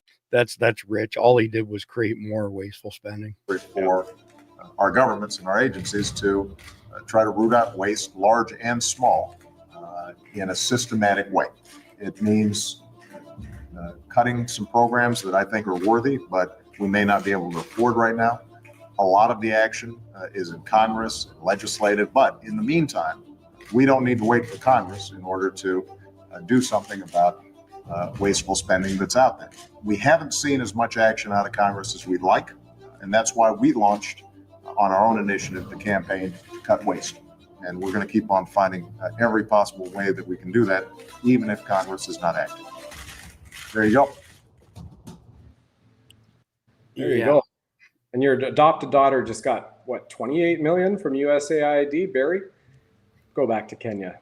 Yeah, I'm not sure that she got that much, but I did see a couple million for writing dozens of letters to kids, dozens. Wow. So let me see. Actually, this next one seems to have snuck its way into chapter 2. This is actually a chapter 3 video, but we'll play it anyway. It's good for a laugh. It ain't Bobby approved.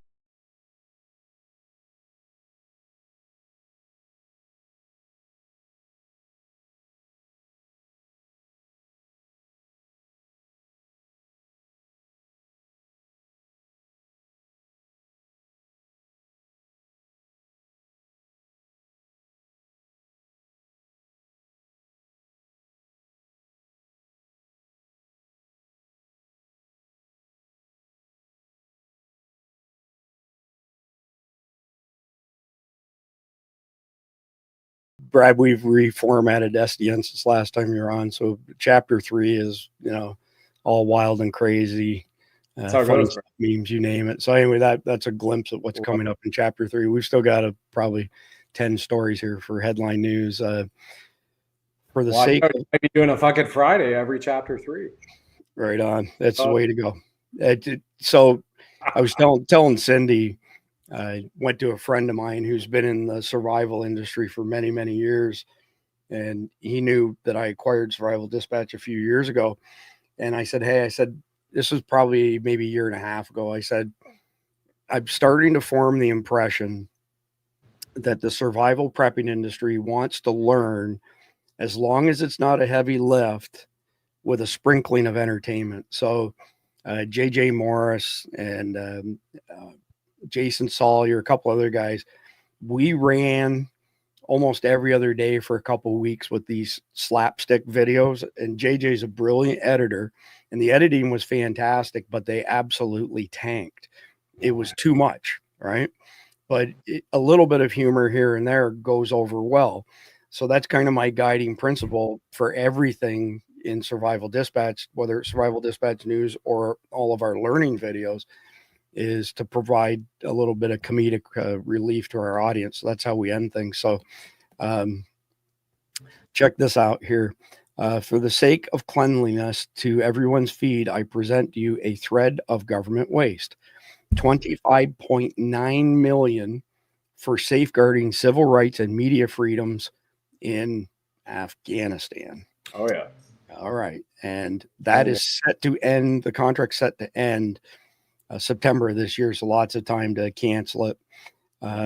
And this thread, it goes on and on. These are just comments on this particular one, but there's so much fraud exposed here. So $21.2 million to Afghanistan for the reestablishment of comprehensive support for women and girls to contribute to enabling environment for women's rights and women's participation.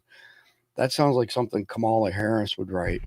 $13.5 million to Renee Mowad Foundation to improve the livelihood of residents of target municipalities in Lebanon. $33.7 million to the Barry Tech Foundation to provide and leverage investment capital and build supporting institutions in Lebanon. All right. $2.5 million Fair Trade Lebanon, $500,000 Lebanese Center for Policy Studies, $22.7 million Outright International to advance the human rights and social inclusion of LGBTQ blah blah blah communities. $6.4 million UN Development Program to help contribute to Bangladesh's Indo-Pacific vision.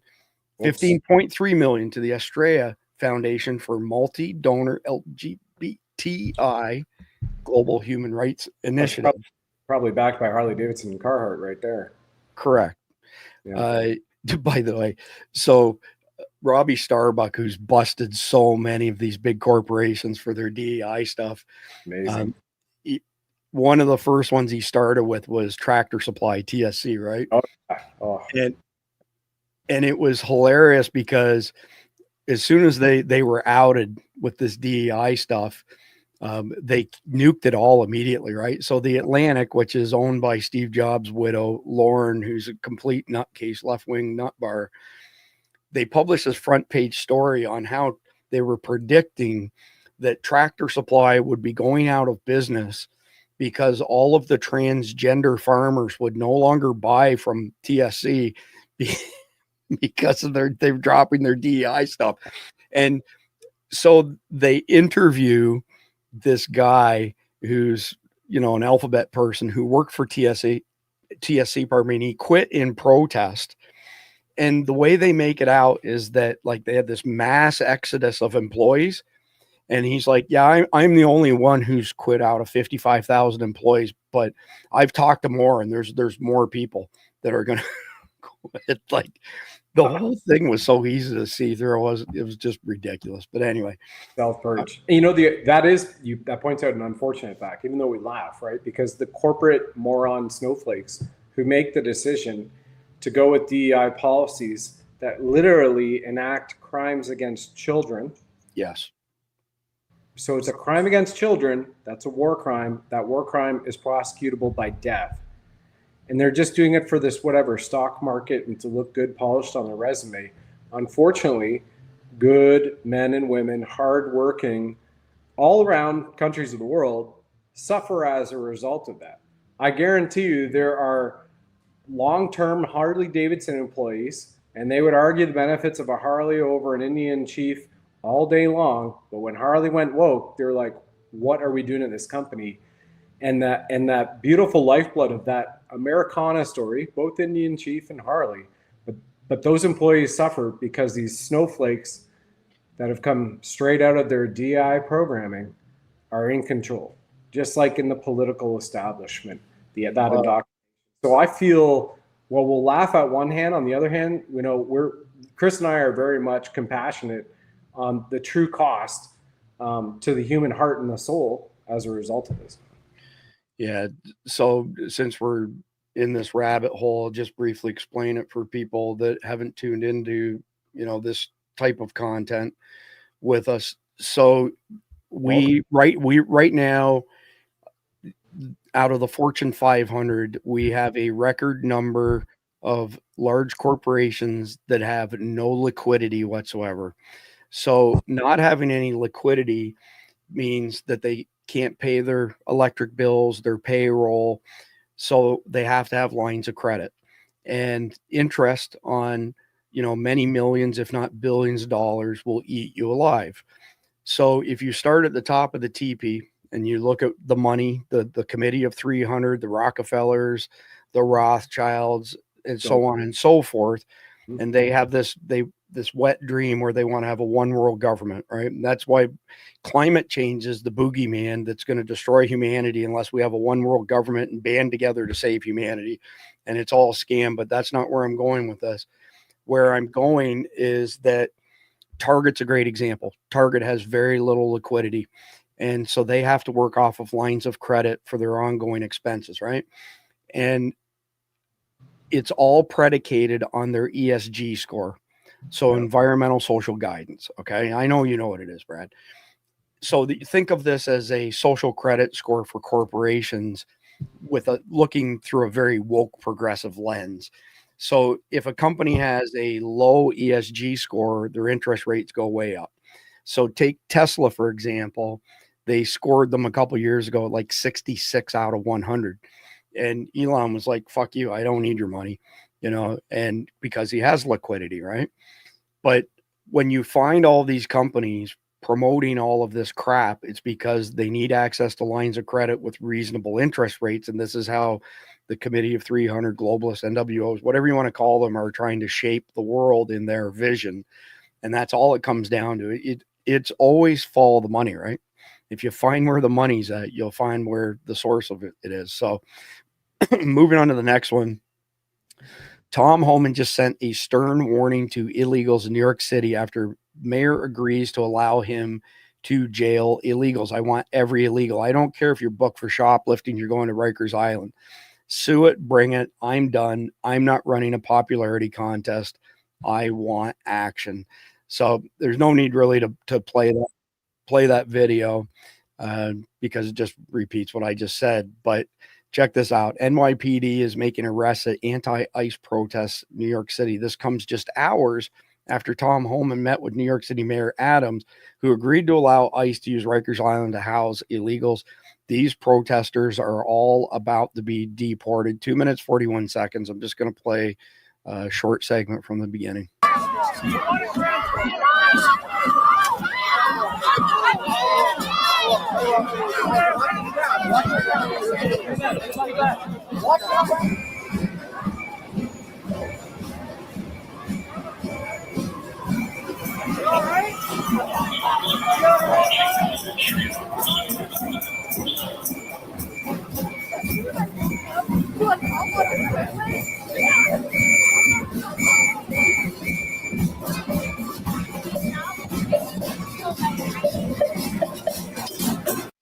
All right. So it's interesting. I think a fair number of those, Brad, are probably illegals.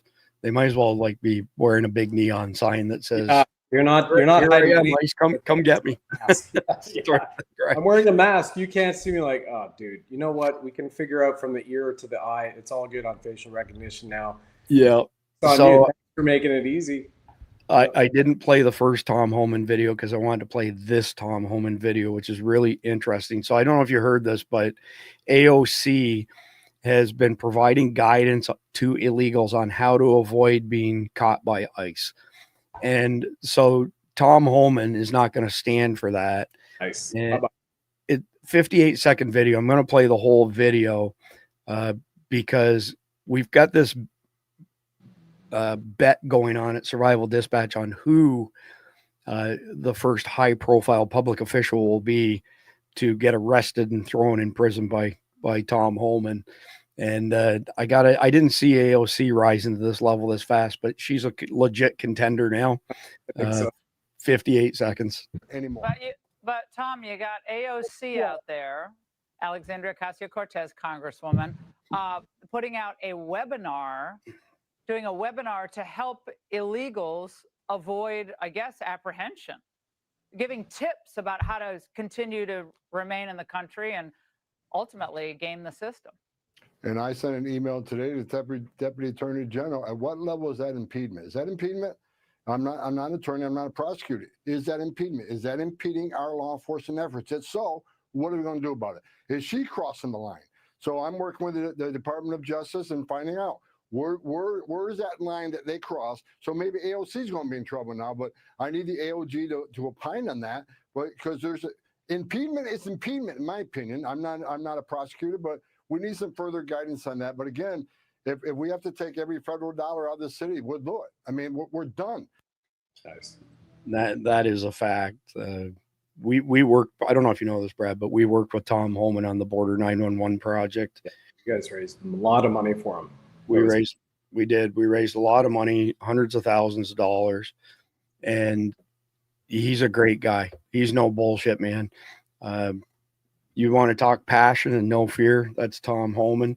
Thank God we have people like him on our team, to be quite honest. Massive job ahead of them. But moving on to the next one, this cracks me up big time. And this was yesterday. DOGE officials have just entered the IRS building in D.C. to begin their investigation into the agency.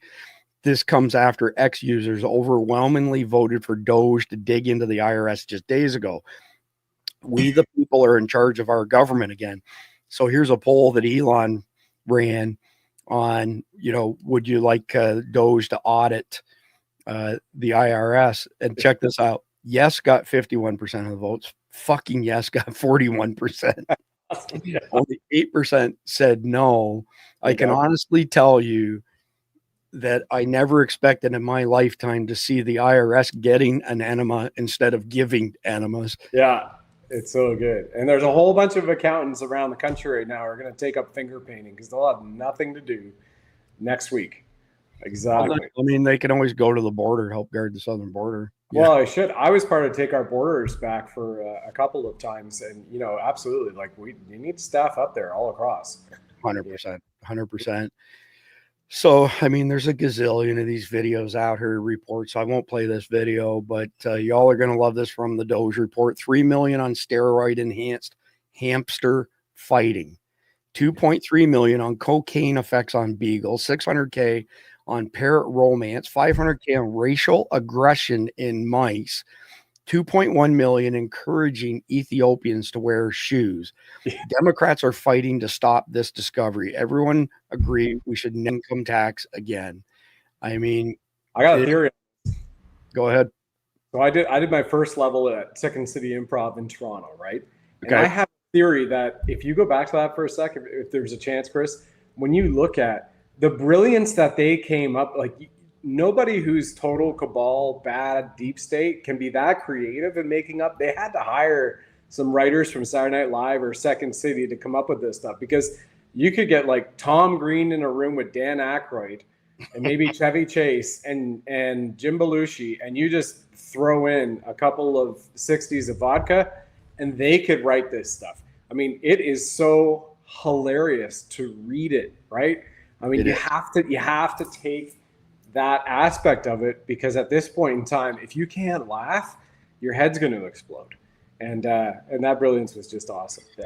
Yeah, love it. Parrots making love with parrots, and cocaine's to mice fighting. Like, oh man, everybody was kung fu fighting. It's an acid trip. It's amazing. So you bring up a good point, Brad, that we've touched on numerous times here. So 62% of white women who are registered Democrats admit to taking SSRIs, which means the number's well over 80%. No, okay. Really? Yeah, seriously. Wow. The Karens of the world are mentally insane. Wow. And yeah. One of the things that they all share, including their betas, these guys with no testosterone, they can't laugh at anything. They don't see any humor in anything. Donald Trump can make a joke and say, well, I might run for president a third time and laugh facetiously. Yeah. And they're furiously writing rebuttals to it. See, we told you he's a dictator. They just can't figure this shit out. No flakes can only rage.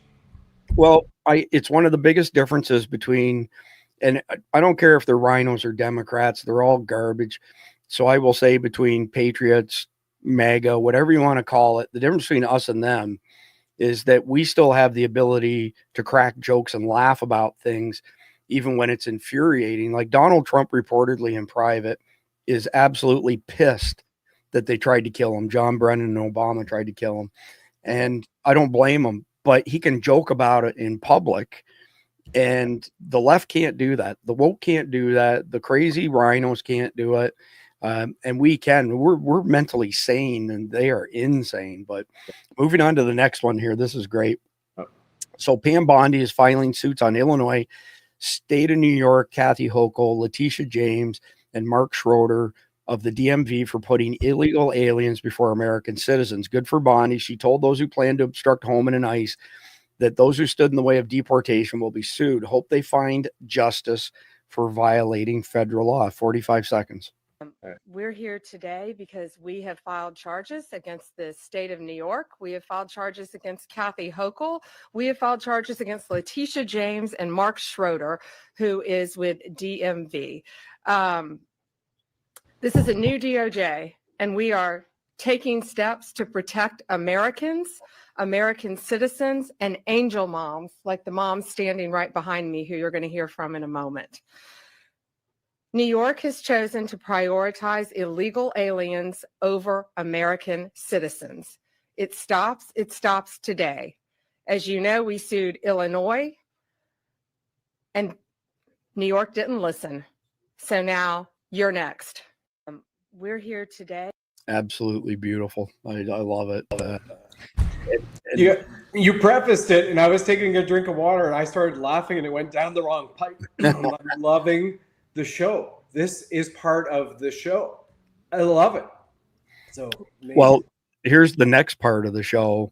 Letitia James' reaction. So you can look this up. You would think that her salary would be higher, but her salary is $100,000 a year, and she is worth tens of millions of dollars.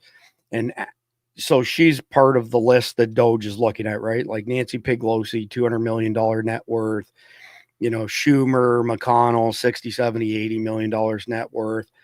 How do you become a multimillionaire many times over on $100,000 a year? And we know what the answer to that is, right? We've got, you know, all kinds of money laundering and payoffs and kickbacks going on, and they're going to get to the bottom of it. So Letitia James gets big mad here in this one. And it's funny because what's the guy that Obama loved? The guy with the 12 steps to convert America. Oh, not Big Mike. No, to convert America to socialism. It'll come to me in a minute. Sorry. It'll come to me in a minute. Either way, part of that guy's steps, his doctrine, is to always accuse the other side of what you are doing. And that's exactly what, you know, Letitia James says here. So 44 seconds. Payments to the state of New York, to states all across this nation. It's unacceptable, unconstitutional, ultra-vires. They've exceeded their... The only thing unconstitutional is what she did and Alvin Bragg did to Donald Trump. But listen to this part about it being unconstitutional. They've exceeded their authority. And so it's important that attorneys general representing our respective states stand up and enforce the rule of law, because Elon Musk, individuals at the Treasury. So, I mean, these kids that worked on these algorithms for a long, long time, these crooks are starting to realize they can't hide from this. There's always a trail when it comes to money, and they're gonna pay for it. So that's the digital fingerprint thing right there, everybody. Digital fingerprints. You can actually see it. It's real. You're talking to a former bigwig at Cisco and Chris, me, little time in the rim job at BlackBerry for a number of years. I was talking with General Valley today. He's, kudos to Major General Valley.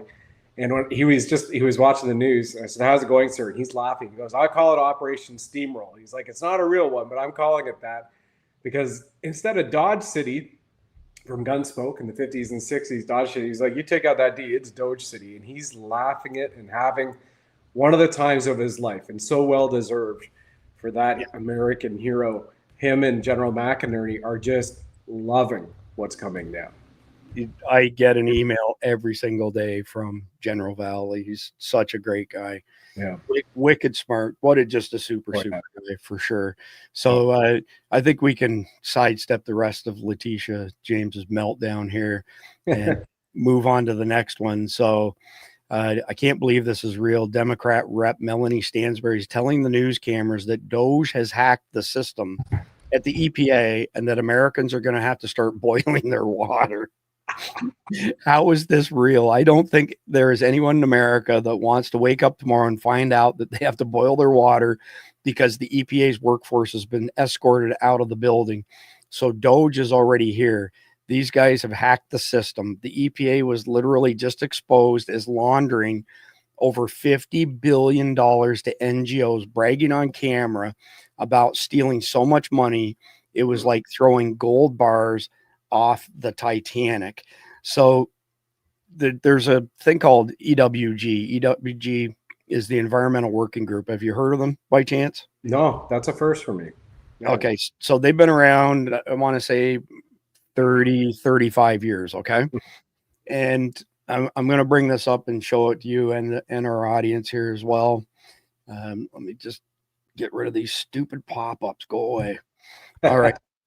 So you can go to ewg.org/tapwater, okay, and punch in your zip code.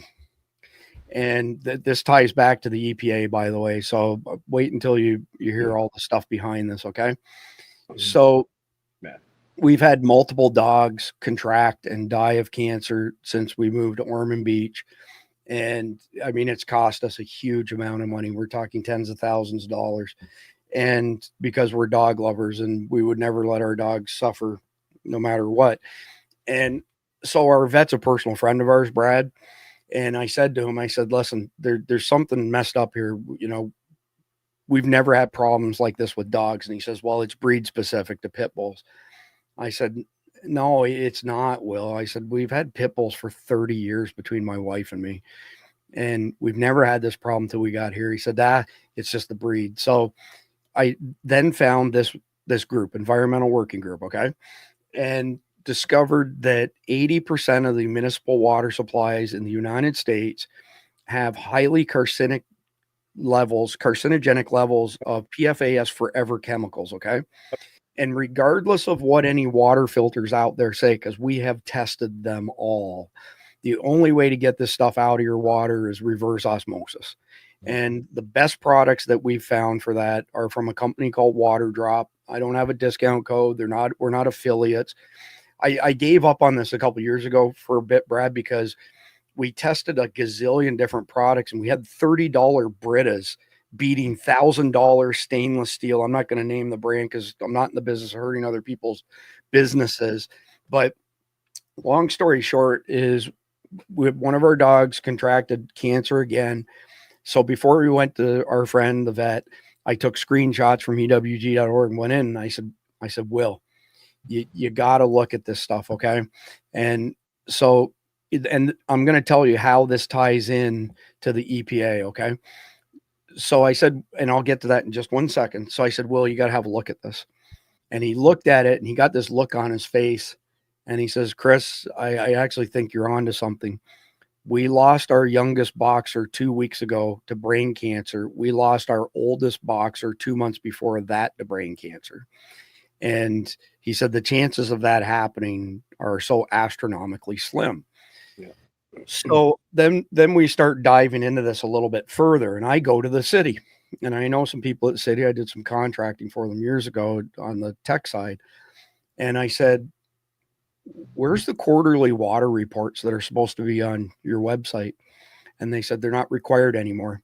I said, what do you mean they're not required anymore? Well, when COVID happened, the EPA said we didn't have to do them anymore.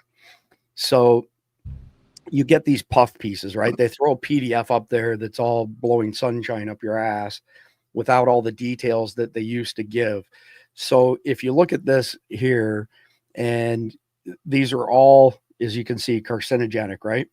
250 times the safe limit, 337 times the safe limit.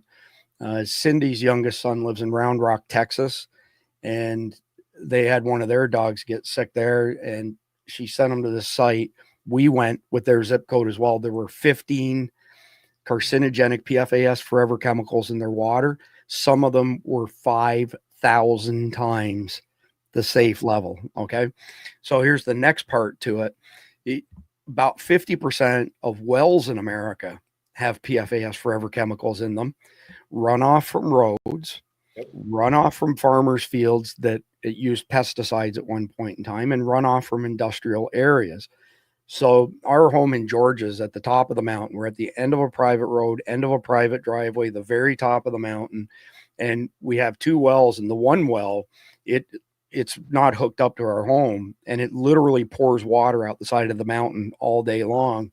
And it's the crispest, cleanest water you could ever find. There's no runoff. It's at the top of the friggin' mountain. So anyway, where I'm going with this is for a congressperson to bellyache that we're going to have to boil our water. By the way, you can't boil away PFAS forever chemicals because the EPA is being defunded to a certain extent. EPA hasn't enforced any of this stuff on water stuff since 2021. And you're showering in it. You are showering in it, and that's right. You absorb it through your skin. A good point, Brad. Your epidermis. Yep. Bath, shower, teeth. Correct. So anyway, back to this lady. I'm not going to play the video, but this whole, gnashing of teeth over this, all this is, they got caught with their hand in the cookie jar. We've smashed the cookie jar to a million pieces, and they're pissed off because number one, they've lost their cash cow, and number two, it's their turn for an enema next as well. And I can't wait to see that revealed. That's a war crime as well. This is a war crime. Just so you know, poisoning people, knowing this, including on it, this is crime against humanity and a war crime. And she's a poster child in that freeze frame for SSRI right there, isn't it? They all are. If you have anybody in your community who looks like this, call 1-800-DETOX now.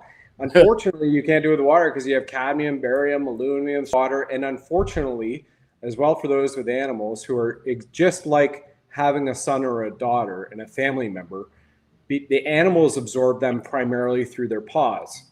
So now this is on the beaches. These are the pesticides and herbicides that are also sprayed in your community. Correct. Like Patty Greered an exposure 2 years ago in Longmont, Colorado.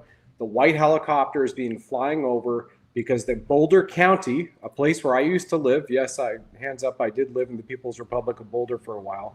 Boulder County paid to chemically spray the population, the people, and they had one of the highest rates, child rates of infanticide. Hold on, Brad. I want you to continue speaking. I just got to say one quick thing. Somebody either on our big YouTube channel, not the small one, the big one, I'm monitoring the chats here, or Rumble, put in your zip code if you live in a big city, and put the name of the city beside it because it might bring up surrounding municipalities. We'll just punch a random one in and see what happens. So first, 80303 is Boulder. That was one of my zip code in 80303 in Boulder where I lived. 80303. Yeah. Say it again. 80303. That was my zip code in Boulder. 304. Okay. 304. I'll do one. So city of Boulder. Uh-huh. There you go. Looks like Ormond. Wow. 509. It's higher than Ormond. 509 times the safe level. Mhm. I mean, just unbelievable. I'm looking for somebody to give a zip code out of the chat on Rumble or YouTube. Just I want to see like a random result come up, but I can come back to that. So keep talking about what you were discussing. 81632. I lived in Vail, Colorado as well. So there's another zip code, 81632. 81632 for Vail Valley, Colorado. It's actually Beaver Creek closer to that. 8163. Yeah, hold on. It won't let me fill that.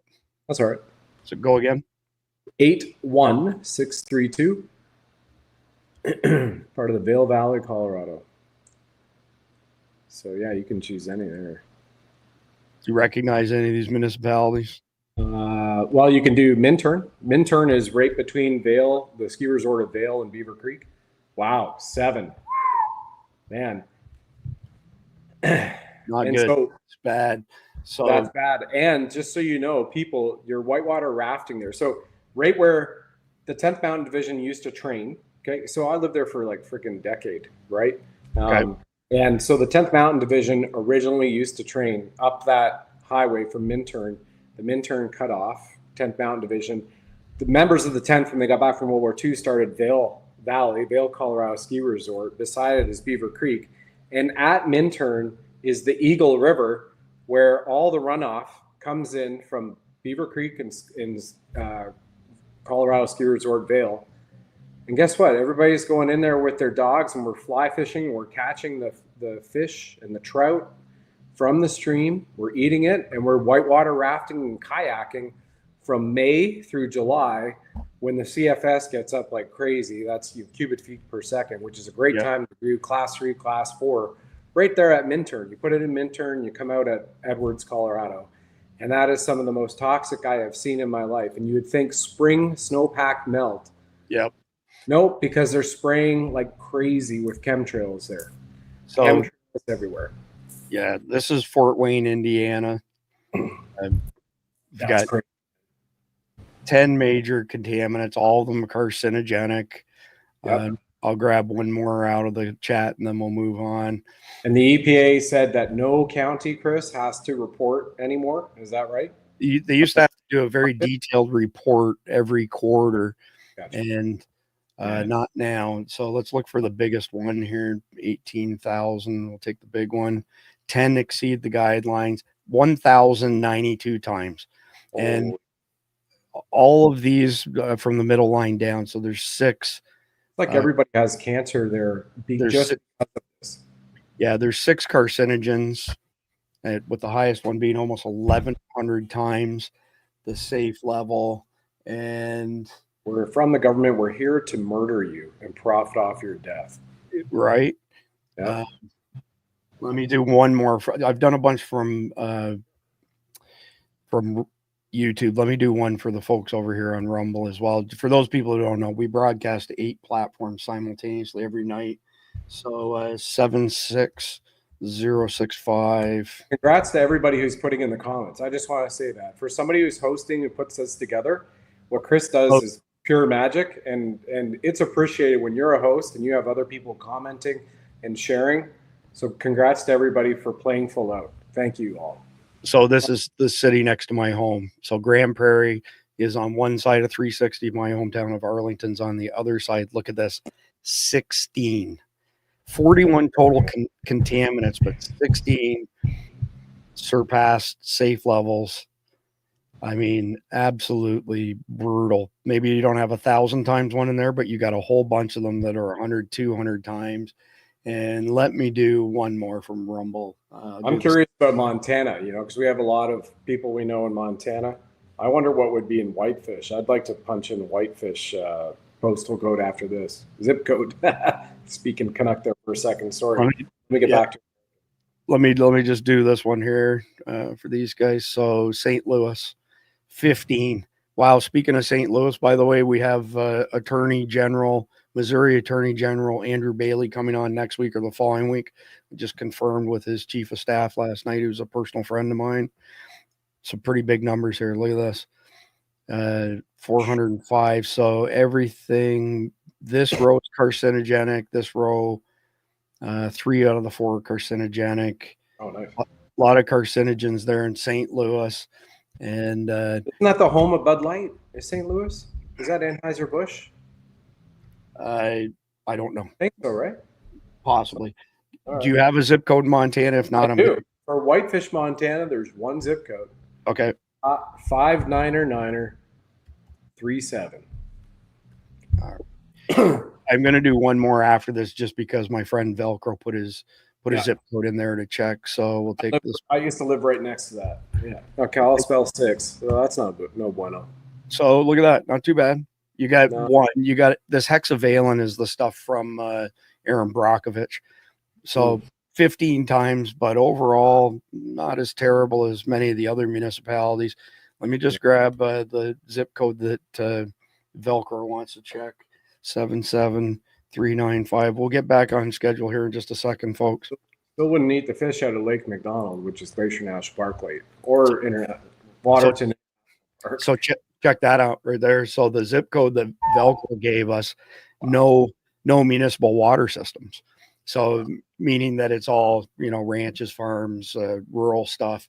So again, though, you're about 50% on average that are contaminated. So we'll get off of that. We'll get back on track here, but ewg.org/tap water and punch your zip code in, have a look at it. If you have high levels of PFAS, forever chemicals, I'm telling you right now, we have spent a ton of money on this. It's insane. It's $500 for a water test for PFAS chemicals. There's only 2 labs in the entire country that do them. And RO is the only way to get it out. I don't care what any of the others claim. We've tested them, and it's all a bunch of snake oil. All right, next one up. So I will mention that Brad is a former Canadian military, and this post here from Ian Miles Chai. I don't agree with all the stuff this guy says. He said some pretty kooky things over the years, but this is just reporting. And this is 2023. So United States does not benefit from being part of NATO. Everyone speaks of GDP, but look at how much the U.S. spends compared to everyone else. So, I mean, we're 3.5% of the largest economy by an order of magnitude. Somebody wanted to argue with us a couple of weeks ago, said China's bigger. It's not. They're going to be about 19 trillion this year. We're going to be over 30 trillion. It's not even close to us in nominal dollars. And then you multiply it by 3.49%. The only one close is Poland. I mean, the Polish are based big time. Well done, Poland. Voshny. See that last name? Voshny. That's how you pronounce it in Polish. Right on. So long story short is Donald Trump has been harping on about this for 10 years, rightfully so. And this stuff needs to be corrected. We're getting raped as Americans. We're getting absolutely raped. And Donald Trump hopefully is going to get us a better ROI. Next one up. How bad is the situation with illegals in America? And Chris Hansen, host of To Catch a Predator, says every single time he sets up a sting to catch pedophiles, it's an illegal every single time. Wow. And it's a short 17 seconds. A couple Canadian politicians. Illegal immigrants being caught in our stings across the country. And it seems today that we can't do a sting, whether we're in the South or the Midwest or West Coast or East Coast, without catching somebody who's in this country illegally. Amazing. Discouraging, but amazing. Next one up from Tony Saruga. This guy's absolutely brilliant. Huge into big data. He was into big data before big data was a thing. And especially on the communication side, cell phones, anything networked. Lawmakers truly believe they are above the law, and there's nothing any of us can do about it. Get this, India. Congress funneled $516 billion into expired programs with zero oversight in 2024. The CBO just revealed that Congress spent $560 billion, blah, blah, blah, expired authorizations, some dating back 40 years. Wow. Despite rules against funding unauthorized programs, lawmakers ignored them, letting billions flow without updated approvals or oversight. Even worse, 251 more authorizations are set to expire this year, including $892 billion in defense spending. Yet Congress keeps writing blank checks. This isn't governance, it's corruption. Congress is recklessly burning taxpayer money on programs they haven't even bothered to approve. And rules for thee, not for me, right? And you've got single parents, mothers, fathers working 2 or 3 full-time jobs, trying to raise a child. Some of them have autism, or they're on the spectrum, or even Down syndrome. I just had somebody on with a guest, Chris, and they're working 3 full-time jobs, this mother, and she has an autistic child with high-level special needs. And this is happening. And it's happening in every country under what was the Commonwealth and America. Correct. And thank God for DOGE. Yep. So that's the end of chapter 2. We're coming up to chapter 3. So funny, zany stuff, memes mostly tonight. Got a short 7-second message from our friends at Flex Industries.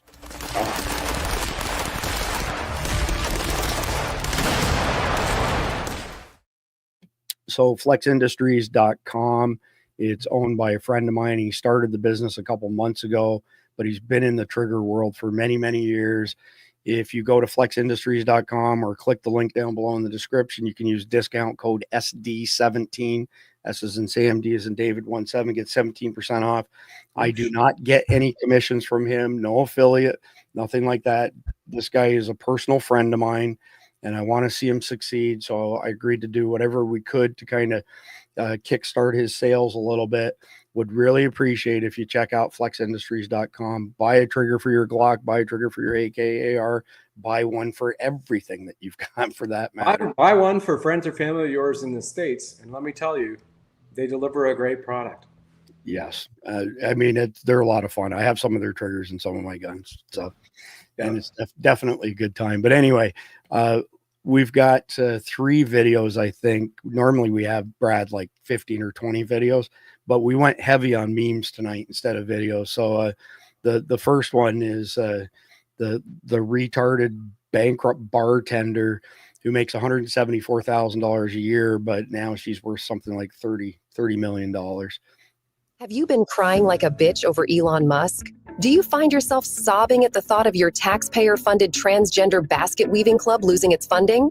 You may be suffering from a common condition known as libtardism-induced meltdown. But don't worry, there's help. Introducing Grow-A-Pair, the revolutionary prescription solution designed to help you accept reality. With just 1 dose a day, you'll start to understand that tax dollars aren't meant for gender numeral electric vehicle startups in Vietnam. After taking Grow-A-Pair, you may notice life-changing improvements, such as smaller man boobs, the ability to fund your own transgender basket weaving without relying on Uncle Sam, and a newfound indifference to the defunding of the U.S. Department of Slope Sidewalk Studies. Grow-A-Pair won't solve all your problems, but it can help you stop fixating on who's going to pay for DEI pudding packs in Cambodia. Side effects may include dry mouth, increased common sense, employment, smaller man boobs, and lower taxes. Ask your doctor if Grow-A-Pair is right for you, because adulting is hard, but it doesn't have to be. That's awesome. I'd love a copy of that. You just send me a link at some point in time. That is magic. This needs to be shared, and whoever put that together, we got to put them up on the wall of heroes, for memes right there. That is awesome. Meme videos too. What's the problem? What are we calling meme videos now, Chris? Fact check. No, reality. Thank you. check out the situation report that I sent you, which everybody got it tonight. It's free 50% of the time. The other times for paid members, but I would have sent it to you either way. But links to all this stuff are in there. Next one up. This is too much.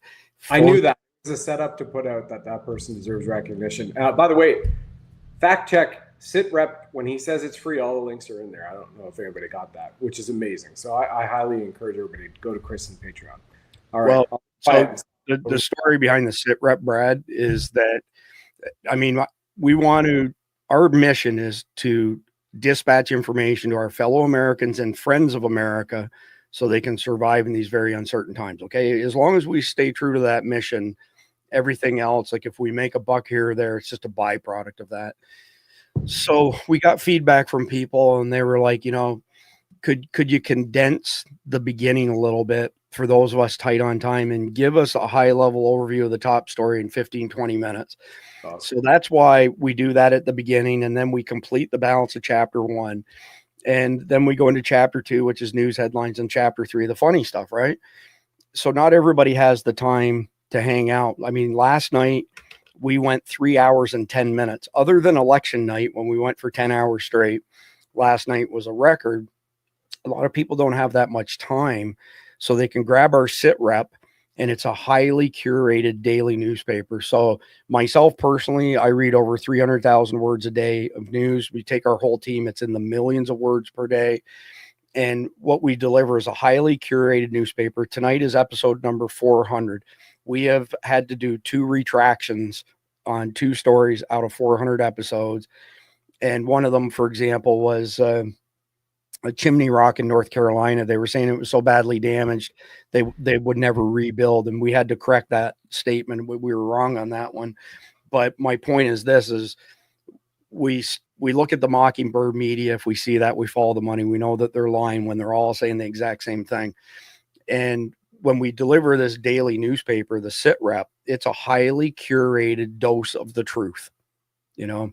And I'm proud of that our team puts that together so well. So some people don't even have time to watch our videos frequently, but they pay $9.99 a month. They get all of our sit reps.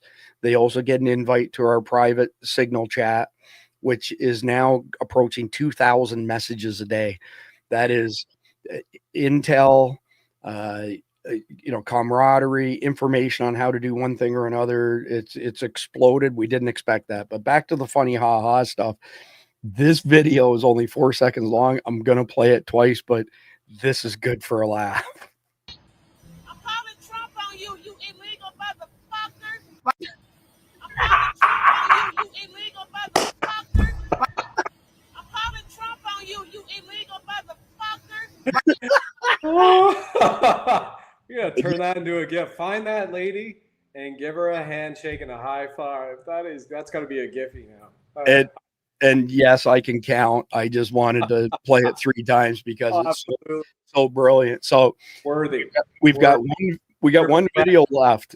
We got one video left before we go into the memes. Okay. And we got a shit ton of memes, but before Christmas, Brad, you can look this up. You can't make this shit up. And it was the funniest chapter 3 in the history of Survival Dispatch News, where this big overweight black lady tried to steal a Christmas tree by shoving it up her wazoo. The jokes were absolutely hilarious, sort of thing, right? And I have found a video that comes very close to topping the vagina Christmas tree. Okay. It's not quite there, but I'm forewarning everybody in the audience right now. If you do not have an appointment with your therapist next week, you're going to want to call them first thing Monday morning and make an appointment with your therapist. We're thinking about adding group mental health insurance to your Survival Dispatch Insider membership. Call friend. Todd will set that up for you. Just because of chapter 3. So 18 seconds. I may have to play this one twice. Amazing. Just to make sure that everybody fully grasps it. Here we go. Oh gosh. There you go. Here. Catwoman is here.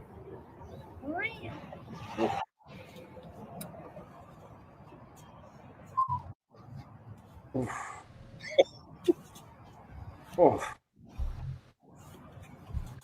That's Lizzie's new rap video. Catwoman is here.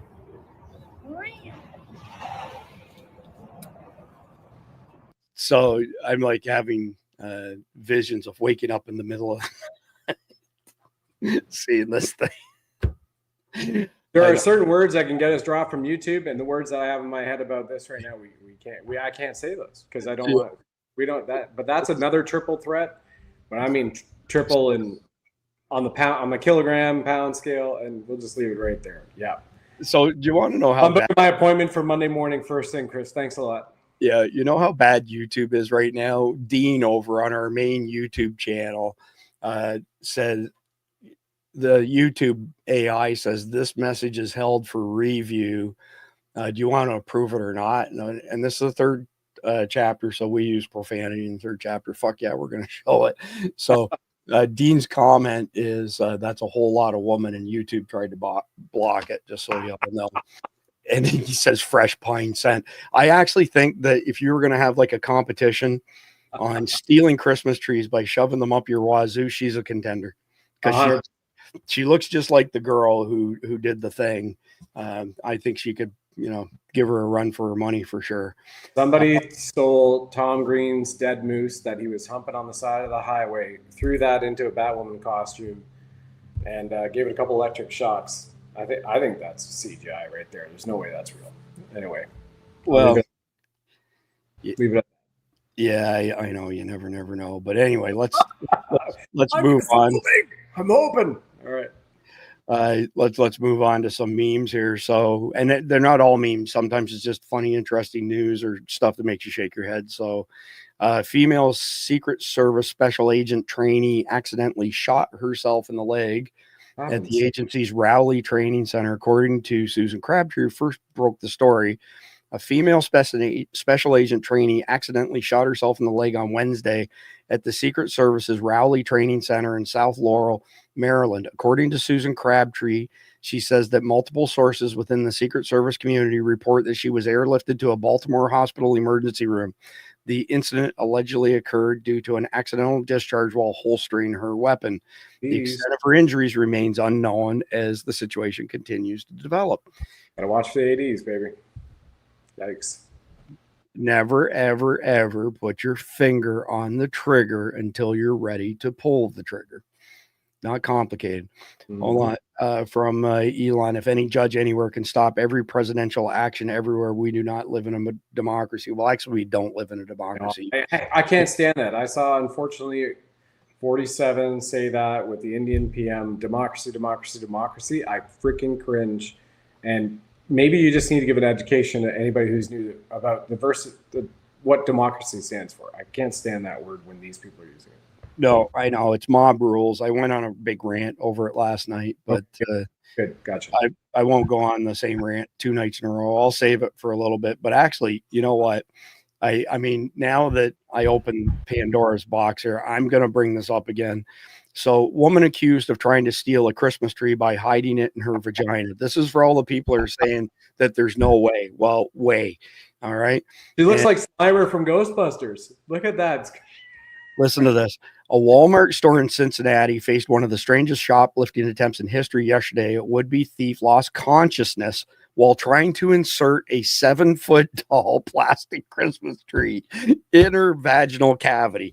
According to the police report, 43-year-old Wanda Brown took a 7.5-foot slim Yuletide pine Christmas tree with her inside the store's restrooms with the intent of inserting it entirely in her body cavities and steal it. Unfortunately for her, the pain caused by the insertion was too great, and she lost consciousness before the end of the process. She was found lying bloodied and senseless on the floor in the middle of the restroom by other customers who immediately decided to call 911. Lucy Myers, one of the women who found Miss Brown and called the paramedics, said she thought the woman had been the victim of an extremely savage aggression. When I saw her, at least 2 feet of a huge Christmas tree had been shoved down, more like up her genital cavity. I thought it was the work of a sex maniac. Officers of the Cincinnati Police Department were rapidly dispatched on the site, expecting a manhunt for a sexual offender. According to CPD spokesman Captain Terrell Harris, the officers were in disbelief when they saw the footage of the security cameras and understood that the woman's wounds were self-inflicted during an ill-conceived criminal plan. Blah, blah, blah, blah, blah, blah, blah. It's not in the brief tonight. This was just a special treat I thought I'd pull up for y'all. Oh, thank you. Awesome. This nice. Is little sprinkles on it tonight. Yeah. With a cherry on. This is the only search engine that doesn't try to turn your brain to shit like Google and everything else. If you go to a search engine and ask it, can men get pregnant? And it says yes. You're having your brain slowly turn to shit by that search engine. Yandex won't do that. So if you go to yandex.com, and you punch in woman tries to steal Christmas tree in her vagina. Look at all the results. You'll get all the results, Yeah. Passes the snowflake test. That's Yes. it. Correct. Yeah. All right. So next one up. This That's is why you don't drink the water if you have an EWG.org report in your zip code that goes above 4. Correct. All right. So moving on to the next one. Palestinians. They entered Lebanon and caused a civil war and the spread of weapons and chaos to this day. They entered Jordan and attempted to overthrow the king of Jordan in what was called Black September. They entered Syria and killed the Syrian people and dug tunnels in the Syrian city of Ghouta. They entered Egypt and killed the Egyptian soldiers and slaughtered them in the Sinai desert. They entered Kuwait for work, and when Saddam Hussein invaded Kuwait, they stood with Saddam Hussein against Kuwait, which received them. They entered Iraq and became suicide bombers, exploding in popular markets in Baghdad. They entered Europe as refugees, and today they are demonstrating in the streets and waging chaos and violence against the country's residents. They entered Israel to work, and they did what I witnessed on October 7th. So those people out there supporting the Palestinians are on the wrong side of history. And I'm not saying I support the Jewish either. They've been fighting since Christ was a cowboy, and they need to keep that shit over there in their part of the world. And we need to stay the hell out of it. But anyway, this is good for RFK. FDA, here comes RFK. It's the shining, literally. Yeah, totally. It's good. Really good. This is funny right here. So here's your whole Karen thing right here, right? Imagine the shit a woman would get if she dared bring her toddler on her shoulders into the White House Oval Office for a press conference. Hey, libs, since I know you're not doing anything, I'd like to ask you to take a moment and dream up a hypothetical situation and tell me how you feel victimized by it. Thank you for playing my game. How does it make you feel to imagine non-existent problems to victimize fiction? Nice. Mouthful there. RFK Jr. sworn in on raw 32-ounce ribeye. Awesome. All right. Think you know how to stop the rising cost of eggs? Yeah, stop letting psychopaths kill all the chickens. 100 million of them in December by the Biden. So 1492, Christopher Columbus sailed the ocean blue. 1492, we all know where this is happening.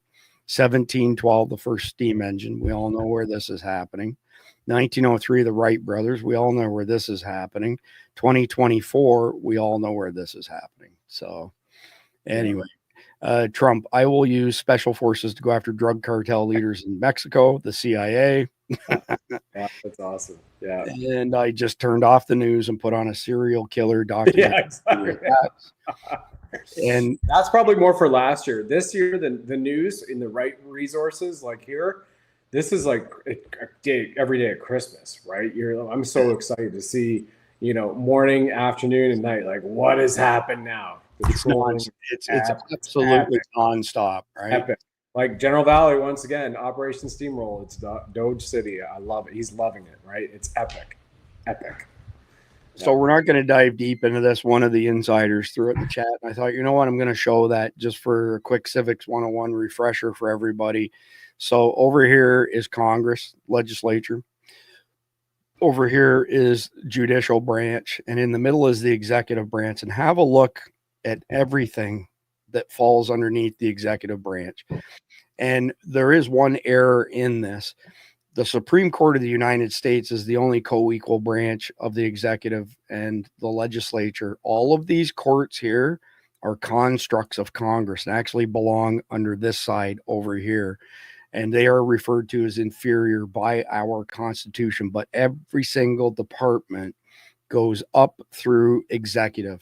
These pissant judges who are constructs of Congress do not have the legal authority to impede Trump's initiatives like they're doing. And there's going to be some solutions to this. There's several different ways to tackle it. And it'll be interesting to see that stuff unfold here in the near future. All right. So breaking, Department of Veterans Affairs bans BLM, Pride, and any other social flags at facilities nationwide. That's winning. Just in, one of Elon Musk's top DOGE staffers just entered the IRS to begin examining operations. Let's go. All right, Brendan Dilley. So this is Warlord Dilley, the guy behind many of the videos that we end our podcast with. Allow me to clarify a few things. We don't want a tax cut. We don't want people fired. We don't want the Fed to lower rates. We want the IRS abolished. We want prosecution for fraud. We want the Fed totally dismantled. We want our fucking country back. Amen. And there you go again, RFK. And she's got the bucket of fried chicken. See, if they had made this a black woman, people would have been saying that's racist. Oh, 100%. Yeah. You know, but whatever. All right, moving on from James Woods. Watching Democrats flailing around like extras in The Walking Dead is priceless, being deprived of their ability to lie, cheat, stuff the ballot box, take freebies and kickbacks, and be the all-around grifters they are has absolutely broken them. They've lost their minds. And here's a Slick Willie. When you hear Kash Patel is releasing the Epstein list on day one. Yeah. 57 times. I was only on that plane. Yeah. It's quite insane to watch people who robbed us blind trying to justify being upset at us for catching them. SSRIs. There you go. Yep. Mama, why are Democrats mad at Elon Musk? Because he's putting an end to their gravy train, honey. 100%. A few minutes ago, I was just a fetus. Get real. Amen. This late-term abortion is straight up murder. There's no other way to look at it. I don't care if you're religious, not religious. I don't care where you fall on this stuff. It is murder. Absolute. You know, there's no other way around it. All right, so here we go. So the next one. So here's one of the DOGE guys with his glove on as a proctologist, and USAID is next. Well, they went first, pardon me. IRS is next. Department of Education falls after that. Department of Justice after that. All right, check out how fast Trump is getting his confirmations through. Isn't that fucking brilliant? I mean, he's at 16, actually 17 now. Fight with Cash is next, man. So this one here with the monkey or gorilla on the bike is caught fire recently. There's multiple different versions of this, but here's Alex Jones after Hillary Clinton, and here's Big Balls after the IRS. I trust the science. You trust the television. Yes, exactly. Yeah, cat turd rocks. Yeah. Americans under 45 think of American founders as villains and heroes. Americans over 5 think they are heroes. Do you think the American founding fathers are prominent figures who played significant roles in the American Revolution, the establishment of the United States, were primarily heroes or villains? This is a direct result of our education system being hijacked and indoctrinating people. And this has bad connotations, really bad. All right, and the movie theater now playing is Panic in DC. Here's one for you: all federal prosecutors appointed by Joe Biden have been fired. Do you know who else did the same thing? Bill Clinton. So this is not a Donald Trump exclusive thing. Spygate. Never has a president left office to collude with others to impede the next sitting president of the United States of America until Barry Soetoro. Yep. There you go. Department of Health 2021, Department of Health 2025. That's an epic contrast and compare right there. I mean, come on. Like night and day. Hello. And you'll still have those SSRI going, I think to get back to this. And I'm just making up a statement that probably sound a little bit more high pitched than that AOC style. Yeah, it's ridiculous. So not elected to be nice, elected to get results. Elon Musk isn't going after citizens. He's going after corrupt government. Any normal person would be happy about it. Hell yeah. Exposing fraud is making all the worst people mad. Is it ever? Breaking. Judge John McConnell, the crook who ordered the Trump administration to unfreeze Inflation Reduction Act funds, disclosed that he owns a $250,000 stock in a company that received $75 million from the act. Wow. This is the most egregious conflict of interest ever. This judge should be impeached and kicked from the overseeing of any future cases related to this administration. We got to get something out there. People got to get their heads screwed on right.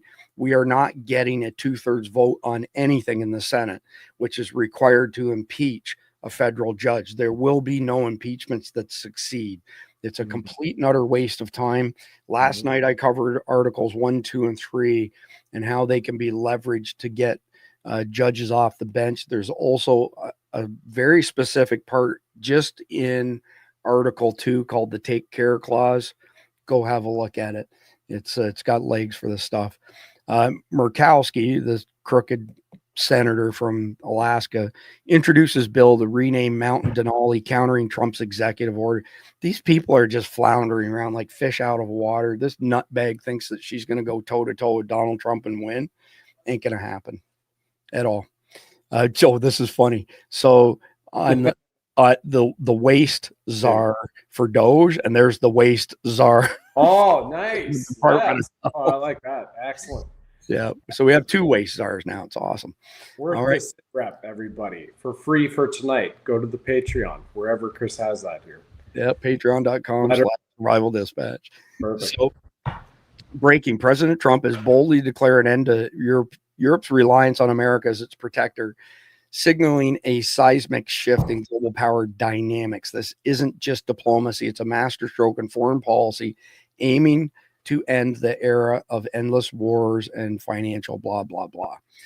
All those Europeans are going to be a lot less smug about their free healthcare when they have to fund their own army. Yep. And I don't know if you all caught this. This is a pretty big deal. Indiana teen girl's Valentine Day mass shooting plot at her high school thwarted after FBI tip. So how much you want to bet this mentally ill young girl, is confused over her gender, sexuality, and, wants to kill people because Donald Trump is the devil and they have to have their 378 genders and blah, blah, blah. I'd bet money on it. I did not have financial relations with that foundation, the Clinton Foundation. Yeah, exactly. How much did she receive again? So there's one that's 28 million. I thought it was, I think I said 28 to Malik, but Chelsea is in the doubles of millions, like tens of millions. Yeah, right? yeah. So the most recent one was something like 2.2 million, but if you go backwards, it's tens of millions of dollars. I don't remember the exact number, but it's pretty extreme. It may actually be as high as, I don't know why. Somebody just put it in the Rumble chat, 87 million. I was going to say 87. Oh yeah, I was off by not 49 million bucks there. Thank you, buddy. Chelsea got 87 million from USAID over her lifetime. Yeah. And that was that was our friend CL Young, by the way. I want to make sure that they get credit on all the platforms. CL Young. Yeah. Don't forget, givesendgo.com, protecting freedom, everybody. Yep, for sure. Young. Yep.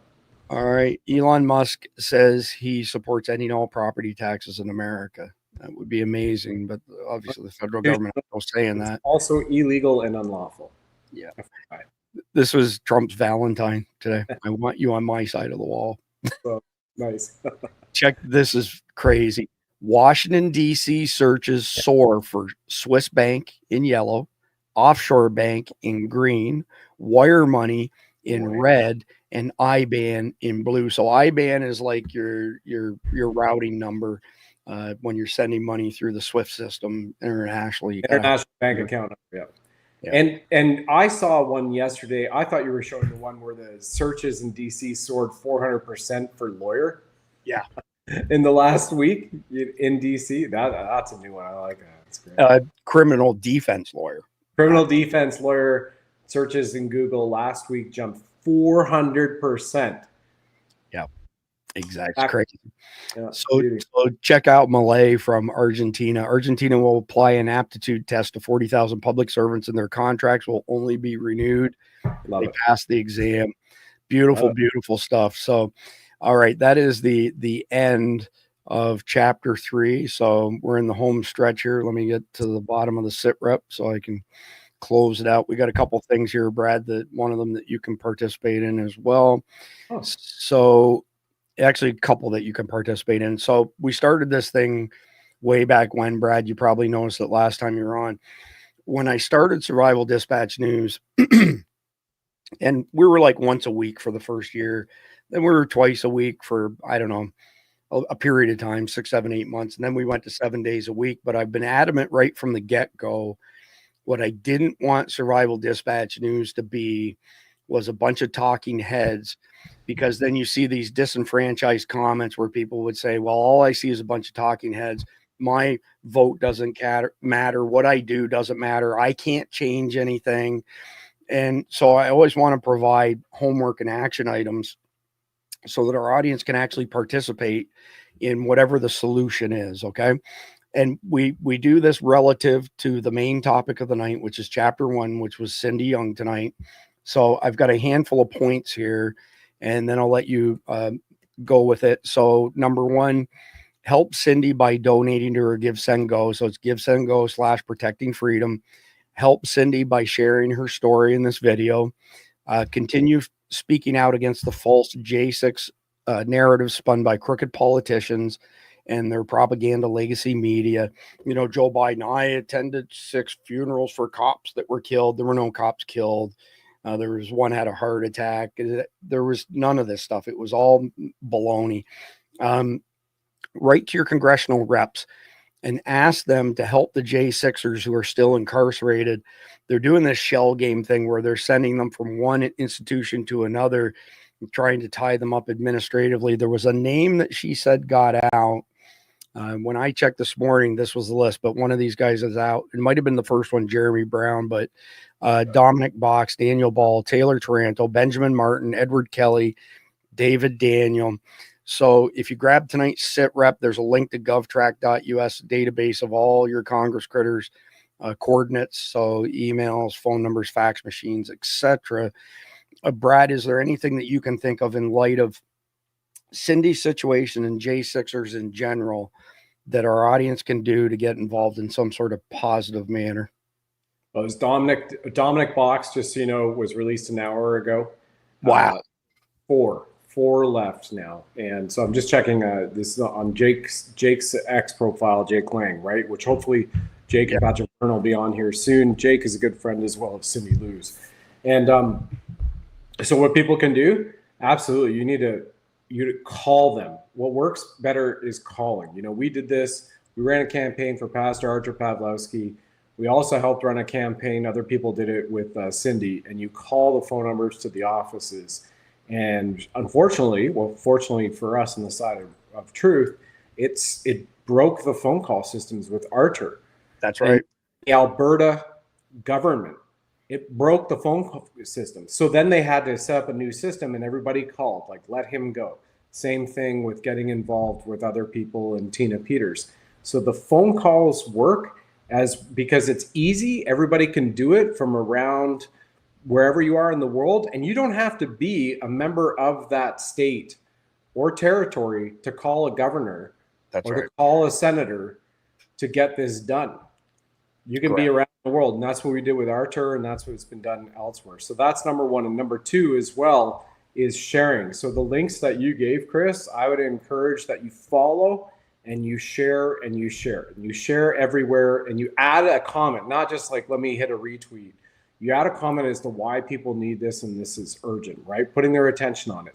Tina Peters, the habeas corpus that they just filed, right? She's still stuck in Colorado prison from the deep state. I mean, I put out a tweet, you know, let's just get spec ops in there because these are actual hostages and get them out. But they're playing that shell game, and maybe there's a greater plan at play. And that's all I have faith for, even though it pisses me off to no end that we have people on both sides. 51st state in Canada and across America, still political prisoners right now.